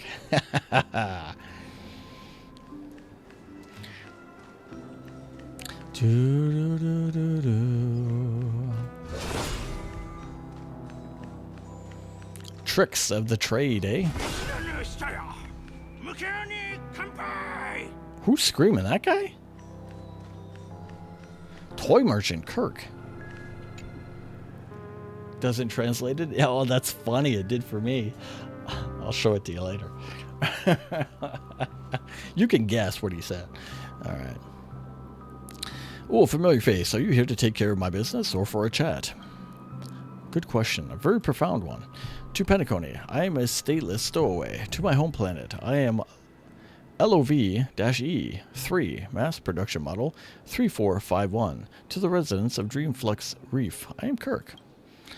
As for you, you can see me as a toy merchant who is a penchant for using knickknacks to jolt the dopamine circuits of inorganic creatures and to tickle the thrills of the nucleus ambitions to organic life. Oh, do you like toys? I have to see what the toy is. Then these exquisitely designed toys won't let you down. There are plenty more entertaining ways to elicit more joy efficiently in the universe. Software, virtual reality, chemical substances, even more so on Penacony, where there are myriad methods of entertainment in the dreamscape. Why even bother with an insignificant toy? But to some inorganic beings, toys are fun devices that are more mesmerizing than games, with artificial rules and virtual sensors, simulation in the electronic brain. Not every Intelleron has the structural integrity and intricacy of planet Scrillum citizens. Many of us were once toys to organic life forms. In your eyes, tinkering with toys is also playing with a framework that has the same origin as us. Sounds a little disgusting. Really, I thought it was using vulgar opposite to oppose building. It appears I don't fully understand your customs. My apologies. I love this place in this dreamscape. It is organic and inorganic life form. Everyone's emotions can be expressed freely. I also hope that my own products can elevate such forms of expression. Come and take a look at my business when you get a chance. My toys are your common fare. I guarantee your satisfaction. All right, what does he got? Ooh, I get some toys now. My views. Not quite. Some other gamer words. Scarebox. Delusional blocks. Unsolvable cube. Toy bird. Nice. All right, we're not done with you. Oh, I helped them find themselves. That's wonderful. No problem. Please protect your emotions. Project your emotions onto me to your heart's desire, lovely organic being. Holy crap, this guy's hard to speak, man. What do you sell? Toys, dear customer. Interesting, intricate, and wonderful toys that can bequeath you with joy. This colorful magic cube was designed by the Cube Master, as unfathomable as the universe itself. Just look at this wondrous building block that was crafted from emotional fragments. It will reveal the truest emotions in the deepest crevices of your heart. How about it? Buy one home and try it out? How did you come to be in the Dreamflux Reef? Oh, no, that's a long story. I was manufactured in the Osmond Rim, a planet that took a wrong turn in their pursuit of the elation. Everyone sought heightened stimulation of the senses, all craving a mere glimpse from the laughter. The path they took became more extreme, finally destroying any remaining vestiges of their morality and treated other lives as toys of entertainment. I was one of the toys. But to be honest, I could never understand the method in which they sought joy. As a toy, I was not happy at all. That's why I escaped, boarded a ship of a customer who favored me, and made my way to Penacony. I found a job at the dance hall in Blue Hour until a super cool monster ripped me to shreds. Gosh, that really was the most thrilling incident I had experienced since I was made. When my system recovered, I was already at the Dreamflux Reef. I much prefer this place to higher layers without the family's eyes on me. I can freely experience everyone's intense emotions.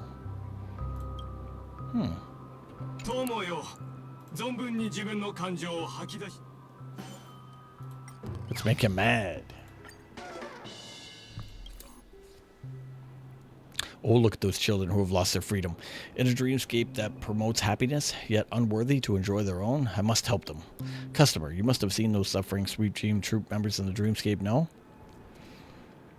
Yeah. Oh no, those poor souls full of emotion, struggling in a dream. It's utterly heartbreaking. From the time they made, these poor children have been instructed to entertain their guests, unable to explore their own desires and emotions. They remind me of my former self. The family proclaims that they are not organic life forms, but tools constructed from the dreamscape materials and emotions. Preposterous. They have bodies, souls, and desires. How is that any different from inorganic beings? I will make even more toys to help them find themselves, to help these friends choose the path of joy, their own free will, I swear. How are these guys angry, by the way? Every time I make somebody angry, they're trying to help someone else. Oh, we got a leaflet. Ooh. Death of the Crow. Uh-oh, wait a minute. Is this a... It's rhyming. We don't read rhyming. No rhyming. There will be no rhyming.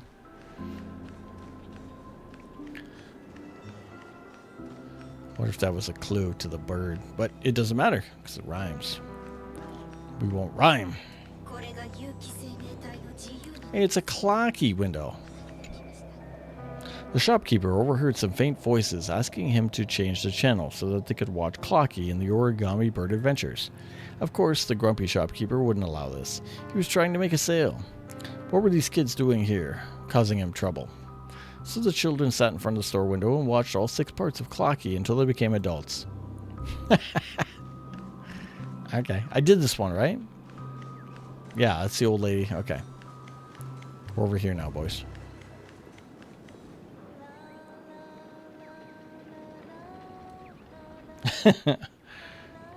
Somebody's singing.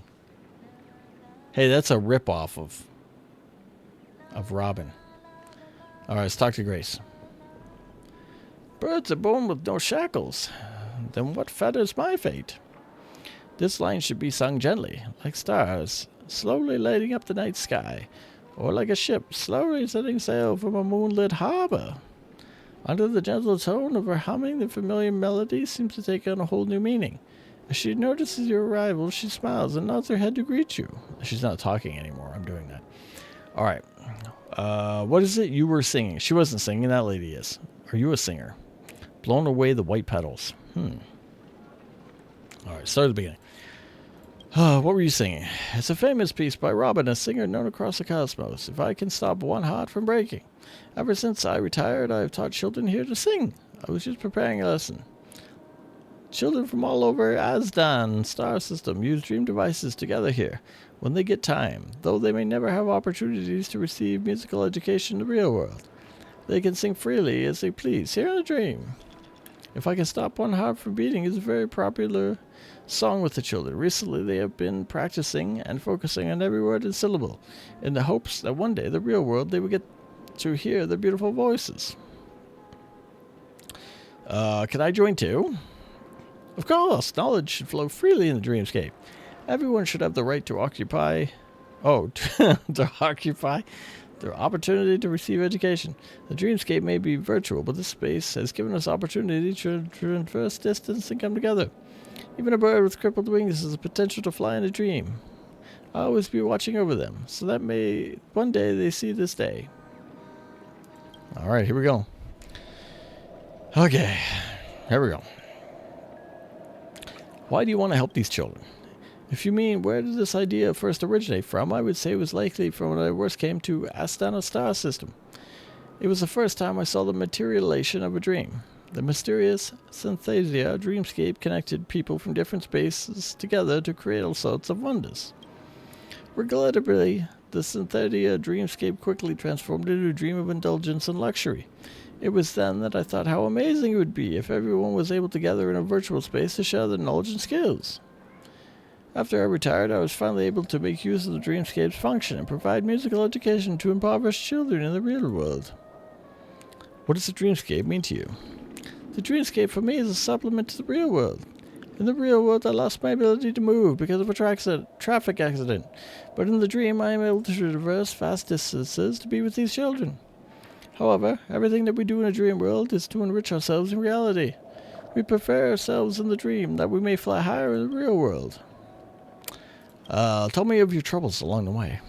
The price of a dream devices, my affliction and symptoms, the child's physical conditions, even the actions of the family have a huge influence on our tiny little course.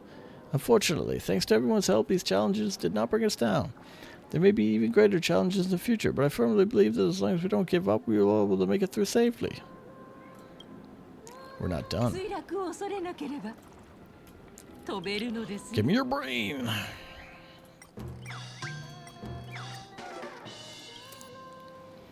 There are many people that do not approve of what I am doing. They believe no matter what you do, a damaged seed can never be cultivated into a great tree.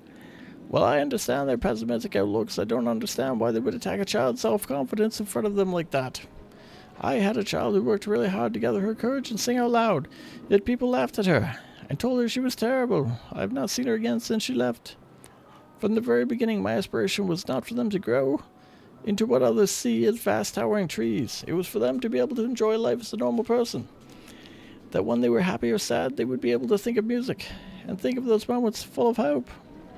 There are people out there that would heartlessly trample even a little hope like this. Thank you, rotten old woman. Oh, is that what they're singing? Dr. Blues? I don't think that counts as collecting a bird. I think it's just... You and the bluebird stare at each other, but it doesn't look like it's going to speak anytime soon. Tweet? Did you go silly from hunting the birds? Never mind, since you're here, take this mission before leaving. Let's see, according to the plot, it should be playing the kind origami bird in this chapter, and you're the kind-hearted guest who helps me find my companions. But playing a bird is tiring, so I'm reusing this role. I'm busy enough fixing up Russellville. Anyway, I'll give you just rewards as long as you don't get enough birds back. You got that? You should get going. Oh, I gotta collect the birds.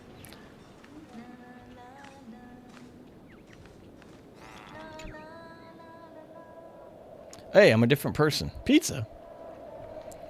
Everything seems to be quietly falling into place, as if ordered by fate. You pass by here, you linger for a while, and lose yourself in the luminescent moonlight ocean that songs have transformed into. In a daze, you feel all your troubles melt away. Your soul's beneath undulates with each hum of the song under this cold artificial light. You almost fall asleep. Holy crap, look at that map. Let's go, boys. Inside the dreamer stream, you spy a towering dome in the twilight, a zephyr fluttering through the great wilderness. The vastness of the night as it spawns the wastelands. The song finishes, then the melody rings out again. After a brief interlude, it's just the never-ending string of interconnected dreams.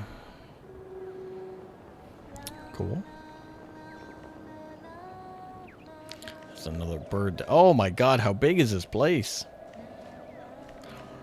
Oh, I got another manhole cover. Hot steam from under the manhole cover bursts upward like lightning, as if chasing something before dissipating straight up into the heavens. Indeed, this is one of the great 7 manhole covers. The manhole cover of the hunt. Lost Diary Dancer. That's got to be a sticker. Didn't let me read it. But there's no stickers.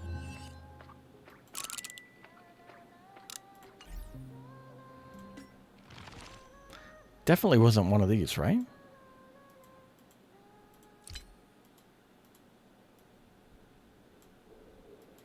I don't see it.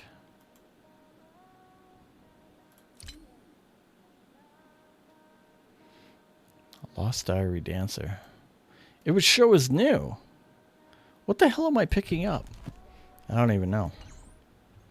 Oh, it's stuck again. Maybe they're just bugged. Oh, treasure.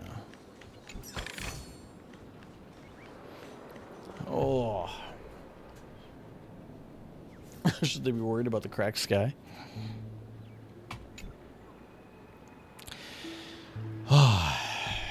I see the flow of time frozen, a city full of insights shining on the gaze of the savage stars, float between dreams, sending ripples across a mysterious sea of memories. I see travelers who come here admiring the magnificent scenery with me. The primitive dream is so truly mesmerizing. Would you rest your journey and linger here? You talk weird. I must sound ridiculous. It's only natural that one's emotions would be stirred when overwhelmed by such a resplendent view. I mean to say, this Dreamflux fortress is truly a beautiful and wondrous place. Look at the vortex of Kohler's Memoria flow, that mesmerizing contour, the smoothly rounded corners.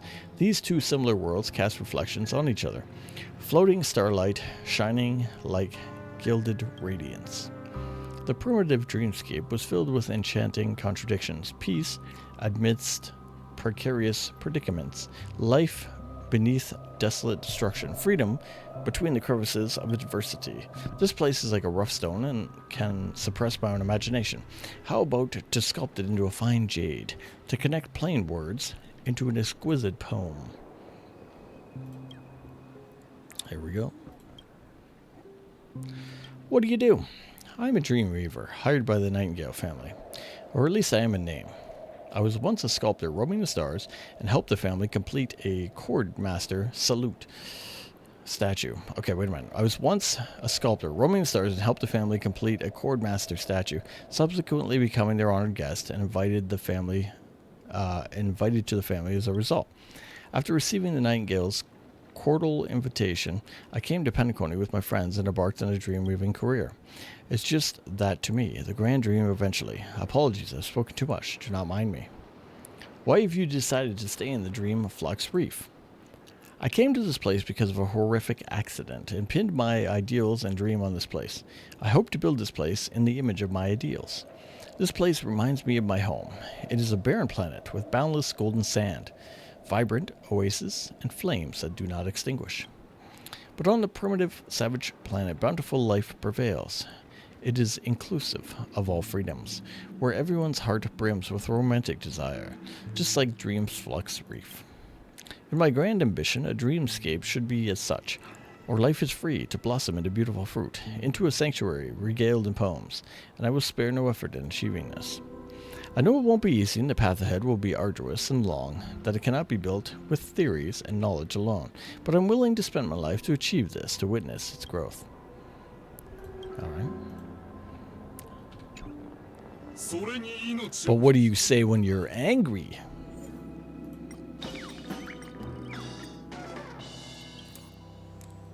Before diving into a dream, once yearning for one, once divided into a dream, be void. The longer in a dream, the more paranoid in the heart.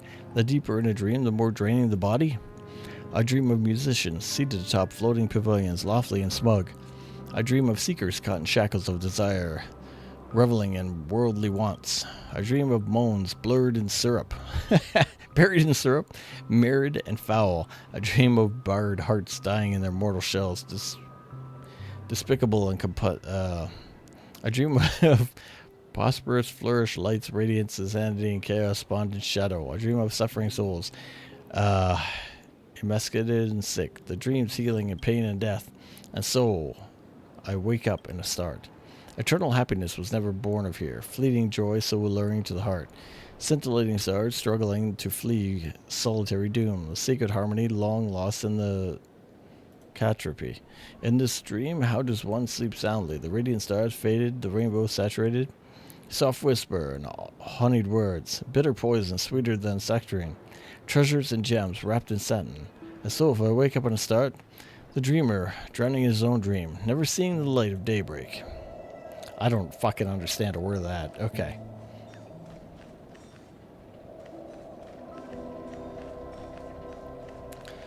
Oh, what the hell? Wait. Oh! A black hole-esque structure spawned from the loss of Memoria is ravenously feasting on an already dissolute world. Thought devoid of any substance, it still exhibits the appearance of gravitational collapse in the dream. What irony. Slumbertown 1.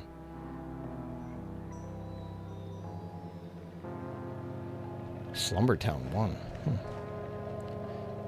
Kami. What's going on these days? The speed of the Memoria flow is growing faster. What are you talking about? It seems like the Dream Flux Reef's Memoria is becoming increasingly abnormal. Since I started my research on Memoria dynamics, I've been monitoring the flow of Memoria in the Asdian memory zone. It can't be. There's definitely something strange affecting the Dream Flux Reef.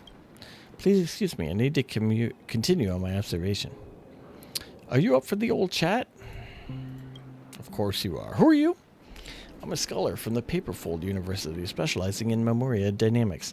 To complete my research, I've been working in Dream Flux Reef. Besides being a scholar, I often run a science program on Memoria in the Dream Flux Reef and serve as a science teacher for the kids. What is Memoria dynamics? Memoria is like fluid on the mental dimension. It will flow, evaporate, and converge. It can dissolve, boil, and solidify. It can influence consciousness, shape illusion, and produce dreams. And so, Memoria dynamics is the study of its laws of motion and their application. Alright, what's happening here? Simply put, the Memoria that forms is depleting. One day it will dissolve in the depths of the memory zone C. But you haven't got mad yet. Hey, what was that? What happened there?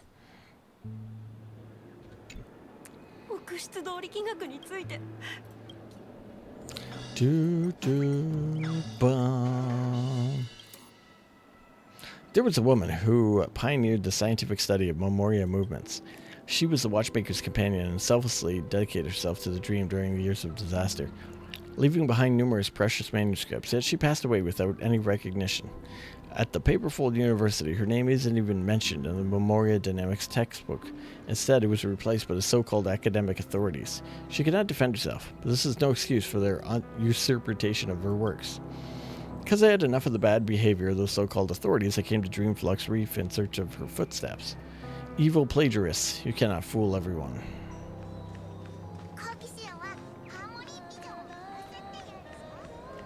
There's a bird up there, I see him. It's a way to exit there. But we're going this way. We got another treasure, boys. Another treasure. Absorb emotions. This gives me a gear. The more dangerous a place, the more they are fascinated by it. Is that what organic meanings mean by emotional appeal? From a psychological standpoint, beautiful end that they must traverse a crisis to reach is more likely to provide them with more positive emotional feedback. What's more is the distortion of this space is inherently beautiful. It maintains its stability with remarkable precision and exhibits smooth and sleek properties. I see. Thank you, my underling. My understanding of organic beings has increased. Holy crap. Some people just don't fucking talk normal. It's like the jerk who wrote this is... Okay, that's where we're supposed to go. What did I miss? Anything else? No, not doing that. I think we're back. I think we're finally back. Right?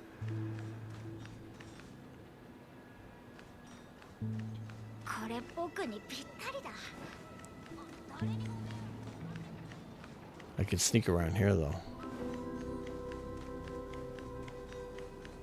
Wait a minute, what was... Hold on. I was gonna go down here. That's a stupid bird again. Can't get down there. There was something. Break free from the shackles of the guardrails and you take in the beautiful vistas of the city. Make sure you share this advice with your friends that are scared of heights.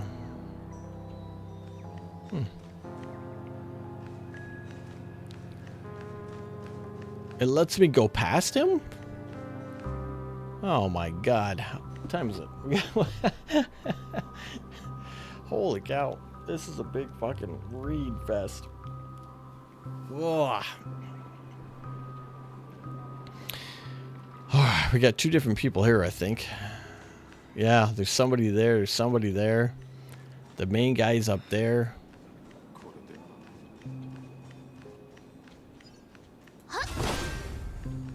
What did I miss here? That.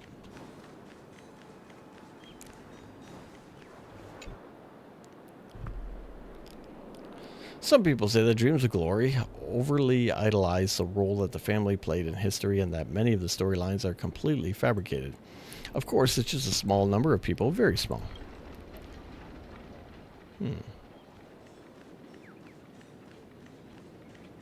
Oh.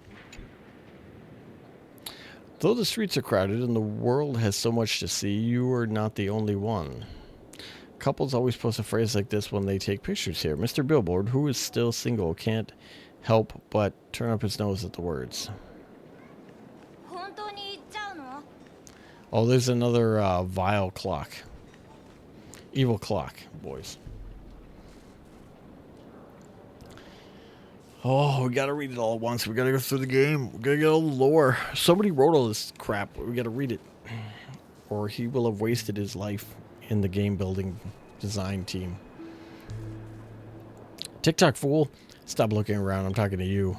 From that codded demeanor of yours, you must be from topside. Have you faced the truth after staying here for so long? I've seen the family plunder the ticker's rewards, and then it's time for sleep. The dream is a cold, merciless machine where you and I, will find mere fuel for it. Tick-tock, war. We need war. We must stop them, defeat them, and tear them to shreds, no matter the cost. Boom. Oh, this is interesting.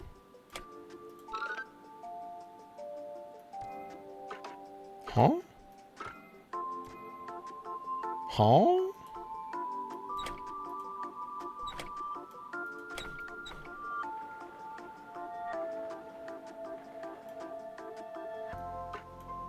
What?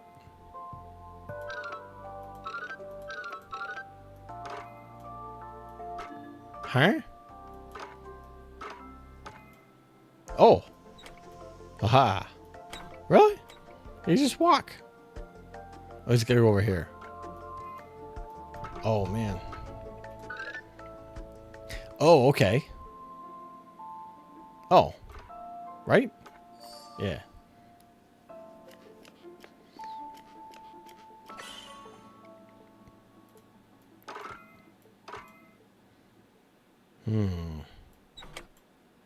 I don't think this plays a part in this part. Oh, what did I miss? How do you... Oh. Oh, wait, that's not gonna work.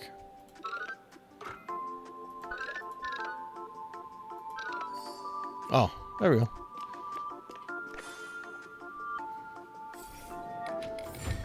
Awaken. TikTok, gosh, war is really frightening. How could I have such extreme thoughts? War will sacrifice so many lives. What if I turn to scrap metal because of war? We have to use gentler means to solve the problem, such as negotiations with the family, improving theater warfare, and worker registrations.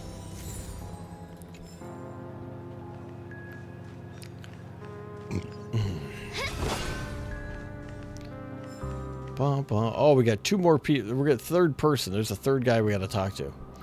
Hold on, we'll do this. The hot steam burst forth from under the manhole cover, lashing into the world with a fiery roar like a newly birthed volcano. That's right. This is one of the famous 7 manhole covers. The manhole cover of destruction. Treasure!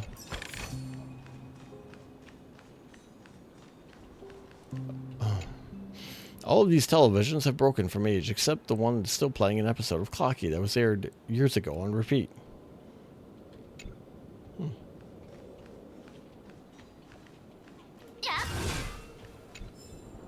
Lost Diary Soldier number 1. It's whatever. That one doesn't work. Treasure! So we got 3 people to talk to. Let's start with the old man. Reef is really swarming with visitors these days. Last time Penacony saw so many nameless gathered here was during the old prison days. Youngster, I guess you're nameless too, right? You remind me of myself when I first arrived in Penacony. That would have been nearly 10 Ember eras ago. I was a spirited youngster like you, hoping the record of Penacony history on behalf of the Candlegrafidos. Jesus. How long have you been here? Yeah, it's been a really long time. So long that history has become unreal. To document the future of Penacony, I choose to relinquish my physical form. Look. At the end of my lifespan, transforming into a sort of meme that can only stay within dreams. As a scholar dedicated to documentation, paying this price to witness more great historians is worth it. Unfortunately, the history books I've authored now rest at the bottom of Penacony Grand Library, overshadowed by novels, manga, odes to harmony, and guides on how to get rich quick. However, amidst the facade of prosperity, we can still etch the truth of this primordial dream. Oh, dreams are extensions of reality and branches of memories. As the light time pours down from the skies, the silhouettes of history are cast upon the gaps in the leaves, yet in the shadow are too patchy to reveal its true face, allowing everyone and anyone to dress it any way as they wish. As I recalled, the nameless were studying before my eyes. They said they wanted to make the brightest place in this universe. And they did. But where did they go? They became Brother Hanu, Origami Bird, Princess Mir, Captain Revolver, and nothing else. History will remember them. Not necessarily. Think of those who sacrificed their lives for Penacony. How many still know their names? This is a world without history, and oblivion is indulgence is ultimate ended. The watchmaker was too naive, even though it was through the vague form of animation, and he might not be remembered by anyone. He still passionately desires to pass on the tales of yore to future generations. He's completed his job, but my career is still ongoing. There will be people after me, with more people will come after them, and so forth. There will always be stories, and some will live in the dreams. Oh, what are you up to recently? Me, I'm on a sorting through letters from readers of several children's books. Don't look so surprised. At first, I didn't agree with the approach either. Replacing important historical records with childish stories goes against the principle of our school, but the watchmaker's animation convinced me. Besides, I didn't completely compromise. The conversation they had and the stories I documented in the book were processed and broken into distinguishable chunks before being entered into the work. At the start, the editors come at me, telling me not to include strange elements and garbled codes in the story. But gradually they realized not only did the content reduce the sales, it inspired readers to solve the codes and conduct background research, and so they stopped commenting about it. Like the watchmaker, I bypassed the family's supervision and successfully released the true history. What were you doing before? Have you heard of the Candlegrafados? Illuminate each step with candlelight and bring life to the written words to ensure that time will not bury the past. I am the archiver of the Candlegrafidos. Documenting the history as it is happening is my purpose of coming to Penacony. Of course, I'm not the only archiver, but I'm the only surviving one. As a prison world that broke free from the IPC's grasp, it is only natural that this place ended up becoming unstable. Hence, I followed the watchmaker and others. I wandered meticulously, recorded my observations, and occasionally assisted with clerical tasks. At times, they'd wrap their arms around others' shoulders, only to bicker over dinner choices. More frequently, I found it impossible to write while assailed by constant commotion. At times like this, I'd threaten them all and tell them that whoever was next to argue would be listened to as an idiot in the historical annals. Of course, I was only bluffing. The Kendo Graffitos doesn't allow us to modify history. But how would they know? And so, they immediately sat down and acted innocent in front of me. Tell me about the reef. It is not a good place. Neither the family's bewitching sweet talk nor the patrolling hounds are around. Just like life, such as a dream land can hold richer presumptions than Penacony, which can gradually lose its plasticity after being cultured. The dreamland is primitive enough for you to see both its past and its future. You can see prisoners building new homes on the ruins of their prisons, dream catchers who spread the desert of their dreamscapes, and people who keep groping their way forward in the darkness. However, for those who have been drowning in the golden dream for years, this place is nothing but a horrible nightmare to them. One more. Alright, we're not done with it yet. Let's try to get somebody actually angry. There we go. Oh, look at what the family is doing now. They're just tarnishing Penacony's past, dismissing history, disregarding calendars, and drowning everyone in dreams. It's as though these acts, they seek to erase the past, silently eradicating the unfavorable truths, and leaving the history books echoing only in the hymns of the family. The freedom-seeking prisoners, the oddly defined dream chasers, and even the members of their crew who were quietly sacrificed have now become the footnotes of the 5 major lineages. Going to great lengths to emulate the existence of countless individuals and silence a myriad of voices, all to adorn the family with the illusional or illustrious title of savior, that they are not worried of being suffocated by their greed. Today, Penacony is in no way created by the Dream Masters or any one person. Its splendor should belong to all the Penaconians. Thank you. 2 left. We'll go to this one first. I think it's quicker. Shit, boys, if you ask me, working as an alfalfa is the stupidest thing I've ever done. We've gone on a gamble going over there to see how many people are going to jump next month. It's a dream after all. Who cares about anybody else's well-being? Tell me about it. Look at us in the Irish family. We all look like glamorous stars from famous singers.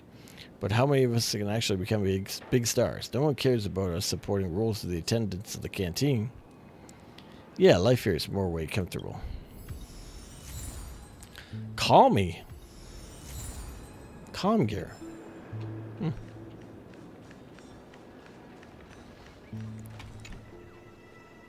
Oh, man.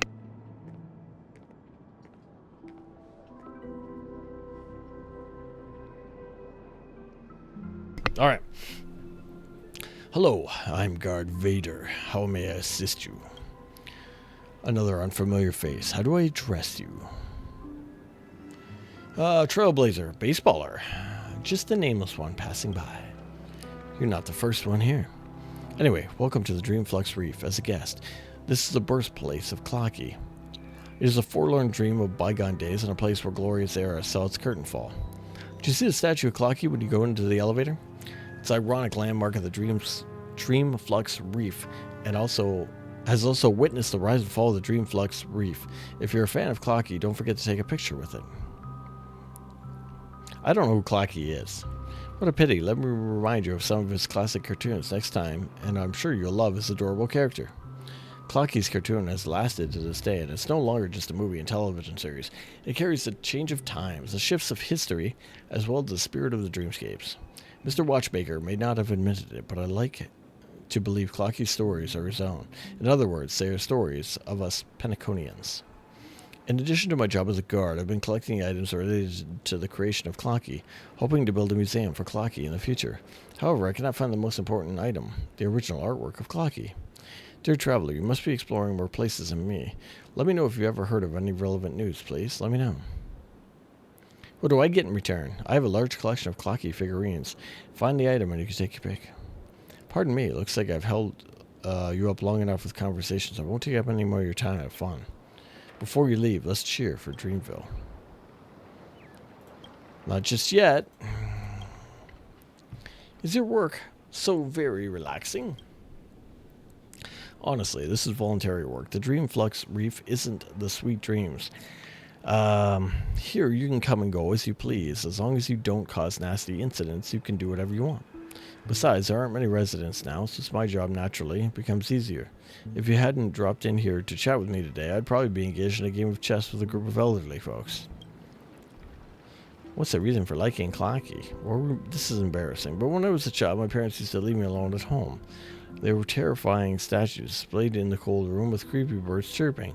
But Clocky's voice chased away my fears and kept me company as I grew up. So, to me, he's no longer just an animated figure. It is like a partner and a family member, a guardian who never ages. How's your museum going? It's still in the pipeline, which is a real pain. What we're lacking now is fundraising and the confidence of investors. But we won't give up, just like how Clocky never gives up. Almost done with him.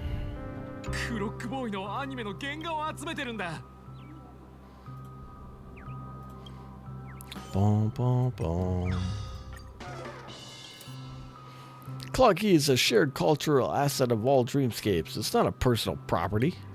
I heard that someone has been using his image to promote their products lately, even modifying the original settings of Clocky without his creator's permission. This is abhorrent. What's even more annoying is that every time they go to argue about it, they're always bringing out copyrighted jargon and throwing me off. I couldn't grasp the twisted legislature that they were using, but one thing was clear. Clocky isn't a tool they should use for personal profit. Okay. Okay. Oh no, I can't get it. Oh, I missed it. Did I get it? I got it. Whew, chapter 3. It wants to show you Clocky. Oh, alright. Part 3, Chapter 3. Just as the group advances with caution, a pitch-dark figure is already hiding deep in the channel. It hid in the soil, preparing to ambush and devour Clocky as he passed by. However, the ever-vigilant Captain Revolver is one step ahead. Before the creature can even strike, one of his bullets already pierces through its nose. It's an old budfly. Watch out! Without giving the old budfly a chance to react, another fire blast erupts from Captain Revolver's head. A mournful cry follows from ahead. Soon, a deathly silence falls over the entire tunnel once more. Tick-tock, thank you, Captain. Without you, I'd have to become its meal. Don't get relaxed yet. Old budflies never hunt alone. There must be more of its companions lurking aside in the tunnels. As if on cue, soon, the tunnel is filled with a catastrophe of buzzing sounds. Old budflies are a bunch of non-vocal monsters, but far more terrifying than any ordinary foe. They will devour everything in their path. Soon, everyone realizes the terrible truth. These old budflies have already devoured the forest on the other side of the tunnel and are now headed toward Dreamsville itself. We've got to stop them passing through here. However, the tunnel is so dark that not even a glimpse of the old budflies can be seen. How are we supposed to defeat the monsters? Just as Clocky gears are about to get stuck in an exasperation, brilliance suddenly illuminates the tunnel. We've come to help you, Captain. The butterflies flutter their wings vigorously. The shining of dust and scales of simmering like stars have fallen into the tunnel, exposing the repulsive old budflies and giving them no shade to hide. Captain Revolver expertly pulls the trigger, with his light at the muzzle on his head almost spitting flame. One after another, butterflies who have exhausted their prosphatic dust falls to the ground, only to be replaced by fresh reinforcements. We can't keep up like this, Clocky. My friends leave now. I'll manage these old budflies myself. But no, Captain Revolver, I won't lose to the likes of them. Seizing an opportunity where Captain Revolver is momentarily distracted, old budfly lunges forward towards him, aiming to vanquish a most valiant opponent present. However, the butterflies form a delicate barrier. Their wings breaking in the clash of the phosphorus powder blinds the old budflies. Amongst the unceasing sound of gunfire, Clocky and the origami birds flee, desperately until exhaustion overtakes them. They could not take one more step or make one more wing flap. Finally, the familiar sight of the forest in Dreamville reemerges before them. When Clocky leads his companions back to the tunnel, the battle has long since concluded. Scattered prosophic scales adorn every corner, illuminating the tunnel even brighter than the daylight. The radiant glow guides them forward through the corpses of one old buzzfly, after another, and out of the cave. The old buzzflies have devoured everything except for the human stones here. TikTok, Captain. Butterflies. There is no reply. With the stones, the shattered town is repaired. However, the Captain Revolver and the butterflies never return. Sometimes, sunlight filters through the cracks in the tunnel, illuminating the fading phosphorus powders. Those sparkling colors always make Clocky feel as though someone is trying to talk to him. Hey, Clocky. We want to go on another adventure? Whew. How far did we go? We did all this, right? It was dead end? Okay. Alright, the last part is Misha. Just curious. I didn't even look at the map. 13 of 19. Man. I swear I've been everywhere, but maybe I was wrong.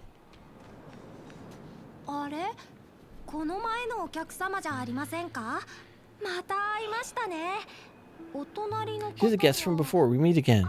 And a new friend. Forgot to introduce myself. I'm the hotel's bellboy, Misha.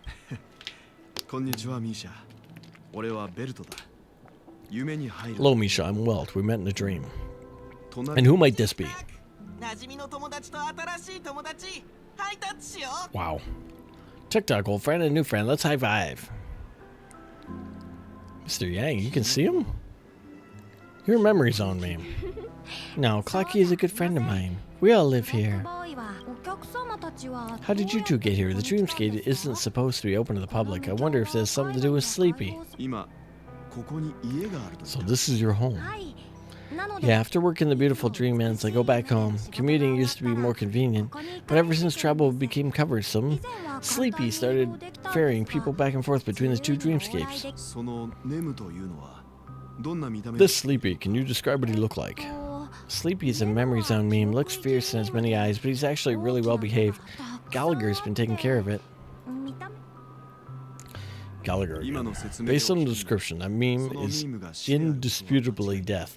A nightmare for the family, but for the people who live here, it couldn't be further from the truth. Death? Not in a dream. Surely Sleepy is just a little aggressive and sometimes messes up by fetching the wrong guest, but it wouldn't hurt anyone. I see. Has it brought back any guests recently? Say in the last 2 days. We're currently investigating a missing person case that occurred within the beautiful dream. I see. Then you have to speak with Gallagher, but he's currently busy hosting a visitor from the Oak family and specifically asked not to be disturbed. Mr. Yang, the person you're looking for. Is it Miss Robin? Just as I thought. Considering what happened with Miss Firefly, this doesn't come as a surprise. If you're looking for Miss Robin, I can lead the way. She told me she'd be willing to meet with me outside. If it's not too much trouble, also we're looking for our missing companions. A woman with red hair accompanied by a girl with pink. Have you seen them? I haven't, but please rest assured, Dream Flux Reef is a small place and it's not as bustling as a beautiful dream, but its safety is unmatched. How about this? Since it's your first time here in Dream Flux Reef, I'll be your guide and help you find your companions, and then we can go visit Miss Robin together. She's gone to Miss Grace to visit the children, so she won't be leaving anytime soon, but there should be enough time. Alright, we'll follow your plan. Well, now we know the answer to both murder cases that have caused so much commotion in Pentagony. As for the intentions of the mastermind behind it all, we're still none the wiser. Sleepy, the visitor from the Oak family is worth learning more about. It has to be Gallagher who's behind it all. Let's go to Sleepy. No idea, but its connection to Gallagher is worth digging into. Regardless, we get to find it. Say, you mentioned before that you saw Clocky that only you could see, right? Yeah, he's right there. I can't shake off this strange feeling. I'm really young at heart. Forget it, it's not important. We better just follow Misha. Holy cow, that was a big fucking loop. Oh, man.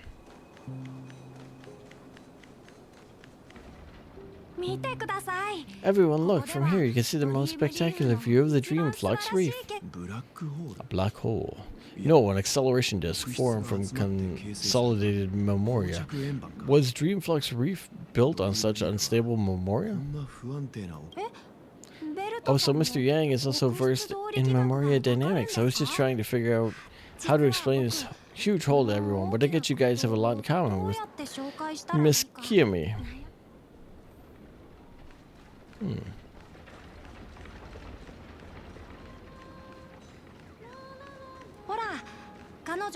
Oh, here we go.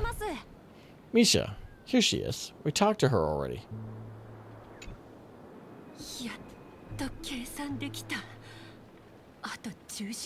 Crazy hair colors.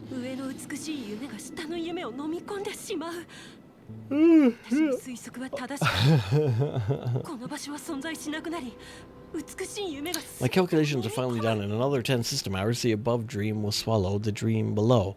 My hypothesis was correct. This place will cease to exist, and it's the dream devours everything. Who are you all, and why haven't you left yet? This place is about to disappear. Oh, I just did this, man. Why aren't you leaving? I'm Kimi, a dreamscape surveyor specializing in memoria dynamics, and this is my life's work that I'm researching. See the huge gaping hole? It was just a narrow rift many years ago, but now it's grown into a giant hole. Surrounding memoria has been flowing towards the other end of the hole at a constant velocity, slowly but surely. The scary part is that according to my calculations, the flow rate of memoria has recently changed, and it's faster than ever before. It's almost as if something is sucking it in from the other side. By constantly improving upon Madame Rosalina's memoria measurements method, I finally obtained accurate results. After 10 system hours, the Dreamflux Reef will cease to exist. It will only disintegrate like a melting glacier and then fuse with the sweet dreams fragments on the other side of the world. Please don't worry, this sort of thing had happened many times before. Miss Kiyomi isn't a bad person. She's just a bit of loss for her own words. She'll probably realize she's wrong soon enough. You don't say. There was something else that piqued my interest. Who is Madame Rosalina? Oh, do you know her too? Or are you a fan of memoria dynamics? We're very interested in Madame Rosalina's achievement. Could you tell us a little more about them? Of course, she's an excellent scholar of memoria dynamics, and the first person to apply memoria rate measurements methodically on interstellar travelers. Regrettably, due to the presence of the Garden of Recollection, ordinary people don't pay much attention to the nature of the memoria.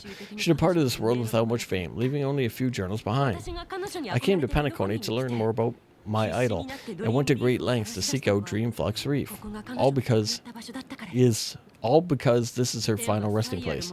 Prodigies always meet their demise prematurely.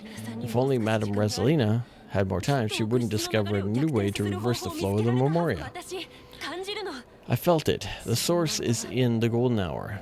There's a certain anomalous presence stirring the currents of the memory zone. I must uncover more concrete proof. I must convince everyone. Doesn't the name as Madame Rosalina sound familiar to you? Who? Before we came to Penacony, the conductor had given us a list of names to look into. Her name was mentioned. It seems like she did a great deal of research and calculations in the Dreamflux Reef before abruptly passing away. Miss Kiyomi regularly mentions her. I hear Miss Rosalina passed away during the prison war. If she could see Penacony today, it's people building homes in the memory zone, I bet she'd be really happy. Maybe. Alright. Bye-bye now.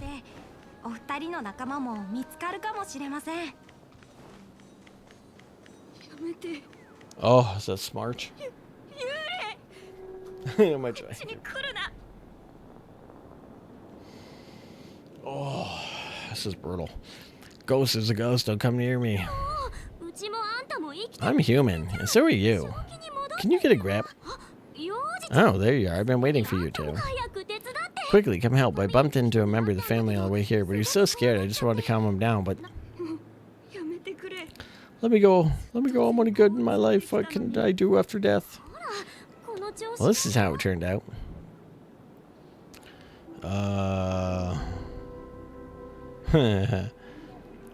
You scared him this badly? I'm your regular comedian.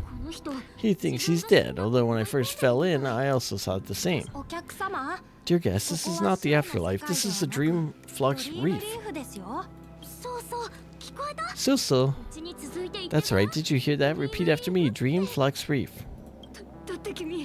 You're talking to someone invisible. If I'm not dead, what am I? I should have pushed my luck and tried sleeping in my dream. Curiosity kills the Pepsi. Oh, that's a stupid Pepsi? What's wrong with sleeping in dreams? Stop acting. You'll alert the monsters. All the dead are right here. All of them. You're not talking about the memories on me, are you? Don't say the name. It's all your fault they're coming. Oh, fucking finally. Oh my god. It's been 3 hours of talking, boys. We get to do a goddamn fight. Holy shit.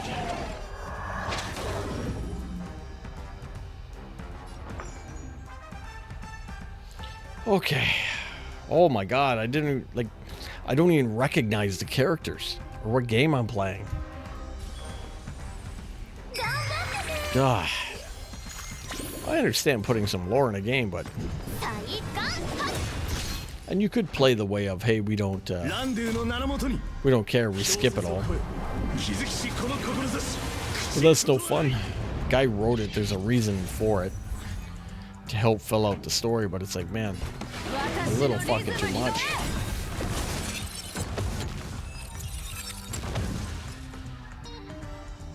I don't even remember anything we did this entire game. He passed out. His intense negative emotions attracted the nearby memories on memes. I see, but why aren't other people around you scared? I like the sweet dream people here don't see memories on memes as the dangerous monsters. And even if they pose a threat, people can easily escape by forcing a wake-up call. But we can't just leave this man here. Can we take him somewhere safe? We can ask the bread maker for help. I've gotten to know many locals who are waiting for you guys. Everyone here is a living, self-sufficient life. I don't know how to describe it, but this place feels like the real dreamscape.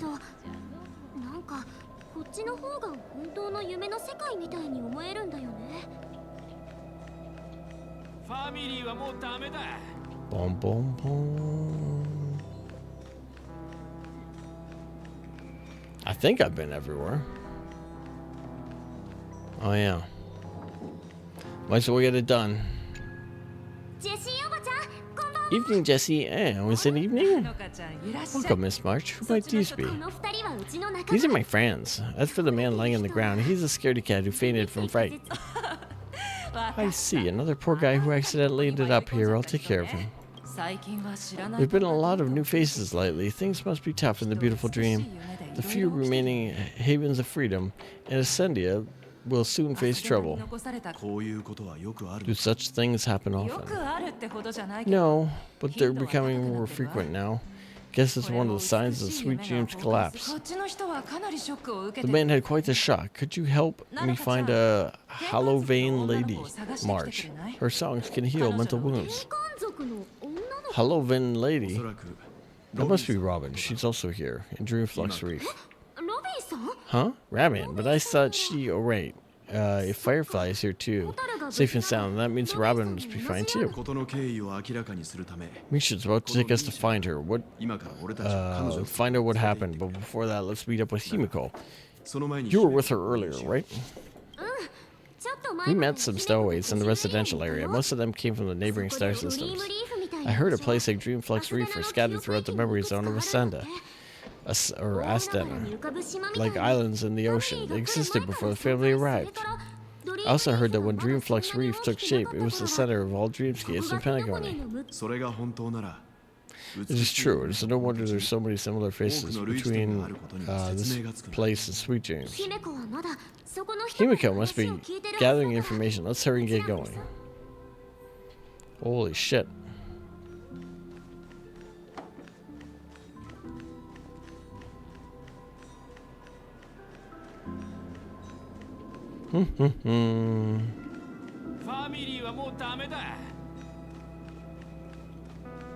Boom, boom, boom.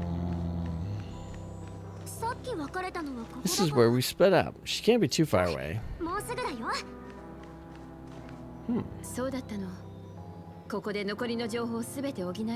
Oh, look at this dude. He's all jazzed up. So that's how it is. I never imagined we gathered the remaining details here. Had to borrow Gallagher's catchphrase. What an unpredictable twist of fate. Never heard him say that ever. Himiko, here they are. Perfect timing. Now that everyone's here, I'd like to introduce everyone to Misha. He's who's partly in charge of the Land of Exiles. Mika, these are my companions. It's a pleasure to meet the nameless. You know us?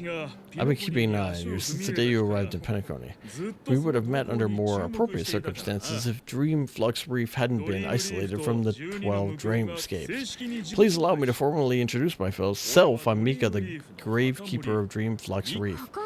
Gravekeeper. Life in Dream Flux Reef is pretty liberating. Everyone here mostly keeps to themselves without meddling in others' affairs. My daily task involves cleaning a few tombstones. You're too modest, Mika. When lost dream chasers stumble upon this place, you're the one who takes care of them, guiding them back to the sweet dreams, or showing them how to survive the sweet dream chaos. Guardian of sorts. Were you talking to me, Mr. Yang? On that note, Mr. Mika, which tombstones are you referring to? We didn't come across any graveyard when we arrived. They're actually symbolic stones. But since you're curious, Mr. Yang, I'll bring you there. I have a feeling you might find something of interest there. But before that, would you have an important guest joining you? Important guest? Who could it be?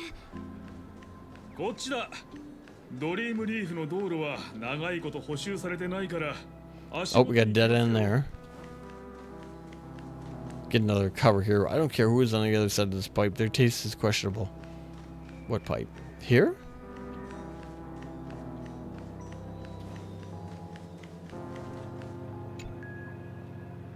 The hot steam under the manhole cover dissipates evenly and effectively, like a program that was written long ago.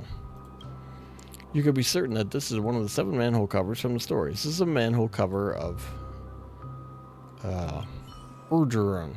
Congratulations, you've collected the badges, blessings of the 7 sacred manhole covers. Now your name is great and known by all the world's most manhole covers. You want to know what the blessings of the manhole covers do? You're hitting the nail on the head. They're cool, and they're very cool. Anyway, it's cool.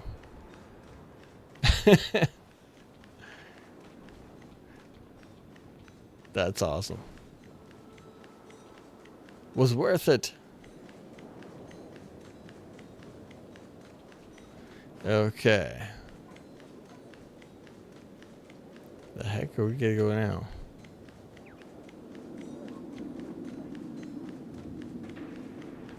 Boom, boom, boom, boom, boom, boom, boom, boom.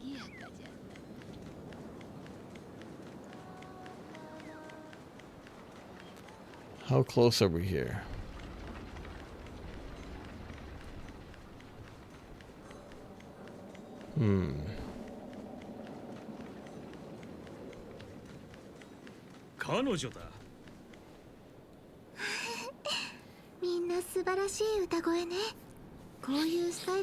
Five Jades. Everyone sang so wonderfully. It's not often I try this music style, but I've gained some valuable insights from it. I can't thank you enough, Robin. These kids have made incredible progress in only a few days. It was nothing, Grace. I merely taught them how to sing It was you who brought hope into their lives. Life must be quite difficult for them in reality, I imagine. That's right. Whenever it's time to say goodbye to these kids, they're reluctant to leave, but I've explored every corner of Dreamflex Reef, talked to everyone I've met, and they all told me the same thing. This shattered dream is not worth clinging to. Seems you are truly a child in awe of the harmony. Emma and Andy are orphans I took under my wings. Carol, there with her blind eyes, used to work as a nutrition center in the outer ring of Penacony. And for Gary, he's been living with autism since he was a child. They're not old enough to enter the sweet dream managed by the family. If we compare people to birds, these kids are like fledglings with impaired wings. But in this dream, they can fly freely, even if they stumbled along the way. They're still relying on their own strength. And me? An old lady with no legs. Without this dream, I couldn't even walk towards them. I'm glad you found a new life here, Peekity. It's just... Don't worry, Robin. Dreams have their significance, but they aren't everything. Both the children and I understand. No matter how long we fly through this dream, we will one day return to reality. But do you know what? Emma and Gary aren't plagued by their insecurities anymore. No. Carol is learning how to cope with her blindness, and Andy is livelier than ever. Well, even I've become more optimistic. You see, in dreams we learn how to live. Once we return to reality, we learn how to survive. Should our feathers be damaged, then we share our wings with one another. There's no need to covet an illusionary sky in dreams, because we have the right and the ability to fly towards a brighter horizon. It's a relief to see you safe and sound, Miss Robin. It's nice to see you again, Astro Express crew. I heard my disappearance caused quite the commotion. I'm really sorry about that. Since you're here, we can assume that you're fully aware of the situation on the Penacony. Ever since I returned to Penacony, my voice started to change until gradually fading away. At first I thought it was a temporary ailment, perhaps due to having been away too long. I thought maybe I'd just take some time for my body to acclimate to the high concentration of Memoria and Asdan. But now it seems as the root of the problem goes beyond me. There are elements around me that don't align with harmony, and losing my voice is just one of the signs of the sweet dream's collapse. The sweet dream's collapsing. The memo keeper mentioned the same thing, so it's real. While I was away from Penacony, the boundaries of the 12 dreamscapes kept expanding outward. But whenever they mentioned the anomalies in the dream, all the family's heads refused to talk about it. Only my brother was willing to respond.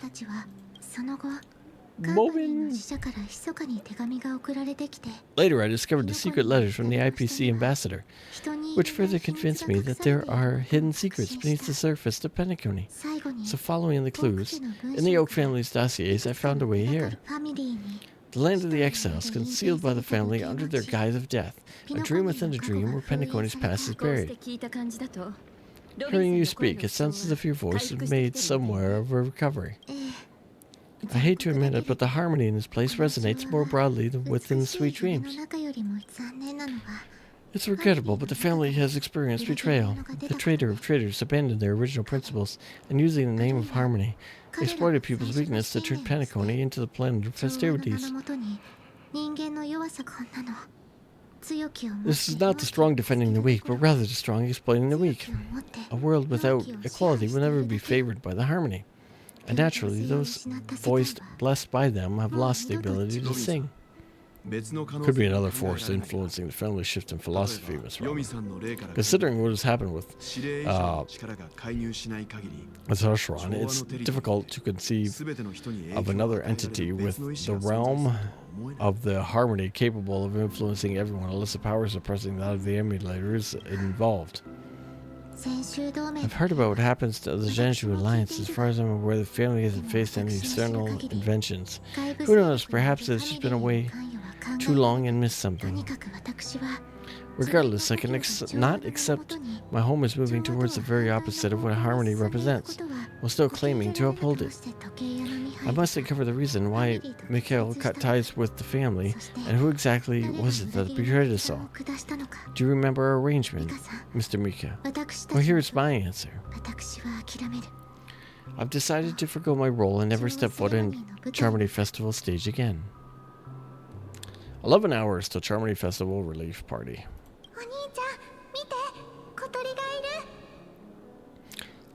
Oh, look here, brother, a little bird.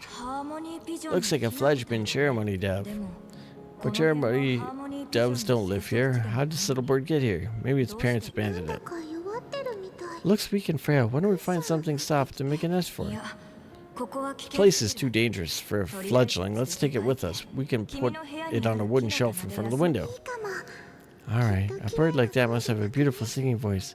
But where will it live? I'll ask a family head to build a cage for it. A cage? Didn't want to have the freedom of fly, right? Let's see, what is this? Captured the attention of the two best interceptors, a great old one, to the point that they've forgotten how to enjoy the desert. Oh, poor thing, doesn't look like it's doing very well. Do you want to rescue it? I do, but I don't want to lock it in a cage. Why? Even if it's small, not fully feathered, and can't sing, it didn't come into this world just to be locked up in a cage. Birds belong in the sky. It's quite the romantic idea. What about you, our younger scholar? Do you agree with your sister? I think she's right, but if we leave it out in the wild, it won't survive for more than a few days at best. Ah, I see. It seems our little scholar is still a bit unsure. Well, let me tell you, youngsters, the story. As you probably know, Charmony doves can fly through the air. When they fly really high, the friction caused by the flapping of their feathers against the atmosphere creates amazing lights, so that they look like shooting stars. We've seen this spectacle so many times that it's just something they can do naturally, but that's not the truth. The radiant display is a result of countless struggles against nature over future generations. Their ancestors were too weak to survive on the ground, and so to escape predators, they started seeking new opportunities in the air. After countless attempts over many generations, one of them finally figured out how to fly. It soared into the sky and never looked back at the ground again. So you mean birds aren't born to fly, but they find a way to do it through their determination, right? Well, that's an idealistic way of putting it. So what are your thoughts, Sunday? I think people believe birds are meant to fly because they've never seen those birds crashing to their death. Okay. From now on, I keep it in a cage so it can take care of itself. I want to live no matter what. Well said, kids. It seems each of you has found your own answer. Your insights are truly remarkable, and I hope they come true in their own way. We will take good care of it, won't we, brother? Yeah, Mr. Gopherwood, there's one thing I don't quite understand. And what is that? What if this little Charmony dove never learns to fly in the end? I mean, if there are fledglings around the world that can never fly throughout their lives, shouldn't we let them go back to the sky only to see them crash into the ground and die?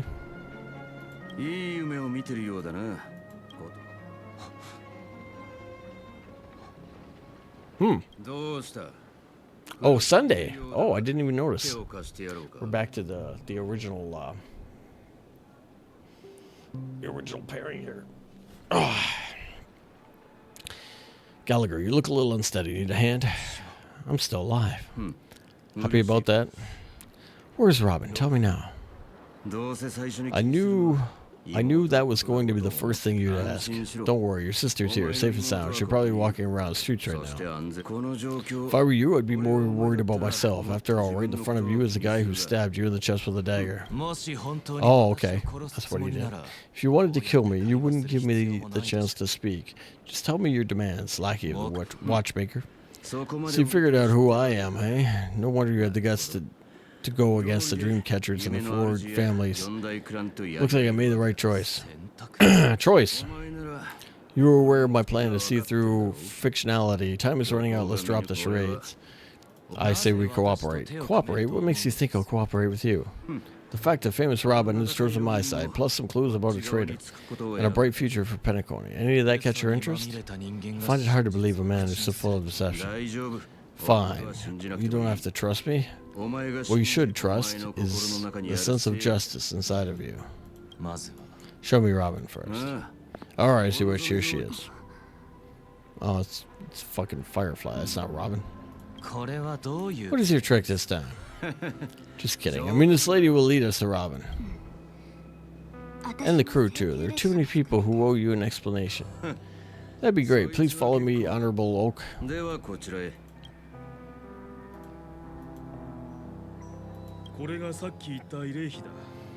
Whew. This is a monument I mentioned earlier. The names are described on it should be familiar to all of you. Resolina and Terrarian. When Penacony was known as the frontier prison, it was the Trailblazers who connected it with stars. They were the heroes who saved Astania. Their names deserve to be immortalized, not just on the small stone tablet, but in the annals of history and time. However, today the planet of festivities is nothing but sweet dreams. The heavy price of history is a distant memory, just like this prison. But their names are all inscribed here. But that means, according to Mika, they died a long time ago. Rosalina was killed in the War of Independence. She ventured alone into the heart of the star system to investigate the flow of memorial, but she never returned. Tiernan was a skilled gunslinger, strong and reliable. He led the people through countless battles, but he did not live long enough to witness the arrival of the true peace. In the decade following the war, Penacony faced challenges, internal and external. To protect Hastana, Tyrion picked up the way of the Trailblazer again and led the Lamps Moth family to explore beyond the star system, only to be surrounded and wiped out by the swarm. Though I had expected as much, the tales of his heroes were truly sorrowful.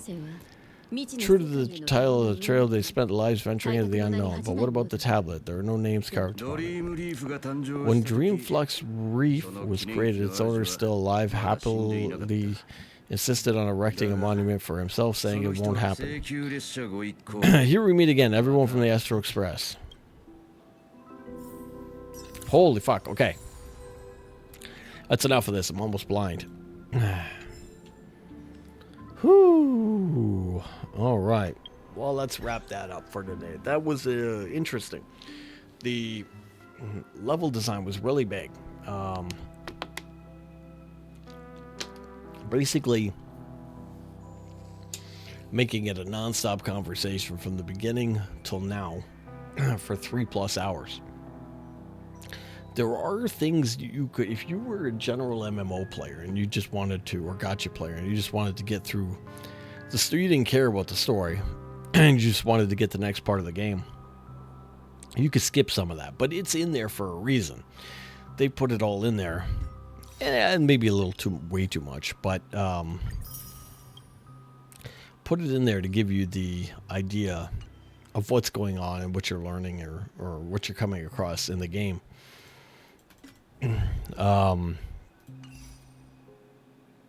So I don't mind that. I think that should be done, but I think it's too much. 3.5 hours, I think, of just pure story and lore dump is way too much for any game.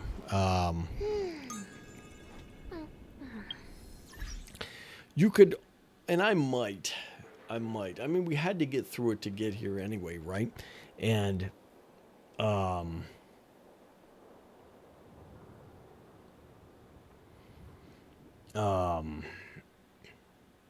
yeah, so I don't mind that. It was fine. It's fine.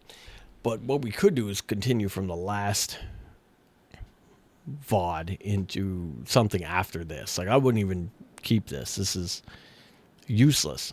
From a perspective of any rewatchability. Jesus. But,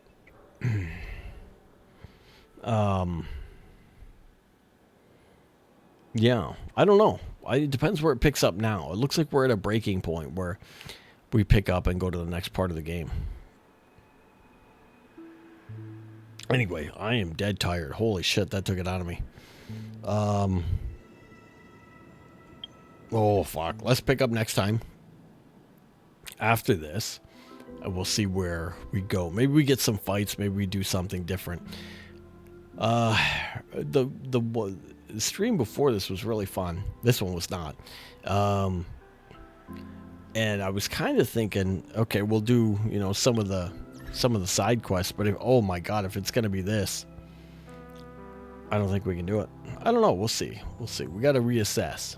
We got to take a break and reassess. It's not, I don't even think it's the books. I don't think the books were that big. The books were fine. I got through the books relatively quickly and I enjoyed the books. I didn't books didn't annoy me. It was most of the talking with the characters, like the actual story characters talking is just... I have a brief recollection of Sparkle as Robin handing out the buttons at the beginning of the stream. I couldn't tell you a fucking thing what happened in the middle. And then I kind of come to, and we have Gallagher and Sunday here. I didn't really catch what they did. I might have to go back and watch that. I was kind of in zone mode there. But, wow. That was a lot. That was a lot. That was a lot, boys. Oh, anyway, good time. Good game. We'll get to the next part. Maybe we'll do something and break it up too. If it's going to do that in the next part. Where's the map? I want to see something. Because we got a damn good, like... Because we went everywhere in the map, right? We talked to all the characters that you're supposed to talk to. Because they're there for a reason. All the NPCs. You had to talk to the NPC. You had to answer all 3 of their initial questions. Then you had to get to know them or open a chat. And there were 3 more dialogue requests. And then after that, then you could change their attitude. And we only changed their attitude to angry. There's different attitudes, but they would give you the full story of the game, which you do need, I believe. Like, that's why they're marked with the markers above their head, right? That they're the ones to talk to. But I just think they have too much dialogue. Like, they didn't need that much dialogue per NPC. That's what I mean. The books were fine, but the NPCs and the actual storyline was way too much. We got most of the treasure chests.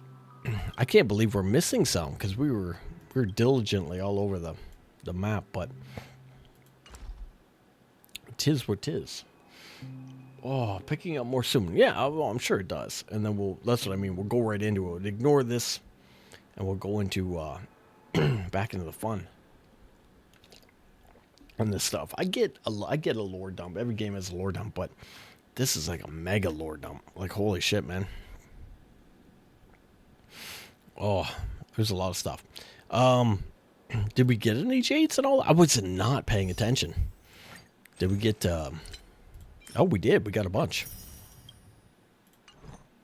63. We're doing good. We're doing good. All right. Let's call it there, man. I disagree. The NPCs you're saying aren't part of the main story, but I think they are. Like, they're very much a part of the main story. The one we talked to, the girl that looked at the black hole, and she told us all the information about it and about who she was and that, it led us back to her again, because it is part of the game. It is the reason she's there, and she's studying the black hole and everything like that. A lot of those guys are very, very important, and what they were saying really filled in the history of the game and where you're going and what you're doing. I think that's, I mean, you don't have to change all their attitudes. No. But even before that, they did have 3 options just to get to know them or what they're doing and why they're important. And in every early JRPG, that was the main thing. You talk to everybody in town because you get the whole story, right? So, I don't mind it. I just thought it was a lot. It was a little excessive, that's all. Oh, I'm beat. We should come back, hopefully tomorrow. We're going to play an action game. We're going to get something a little different. Instead of virtual reader. It's still fun. I like this game.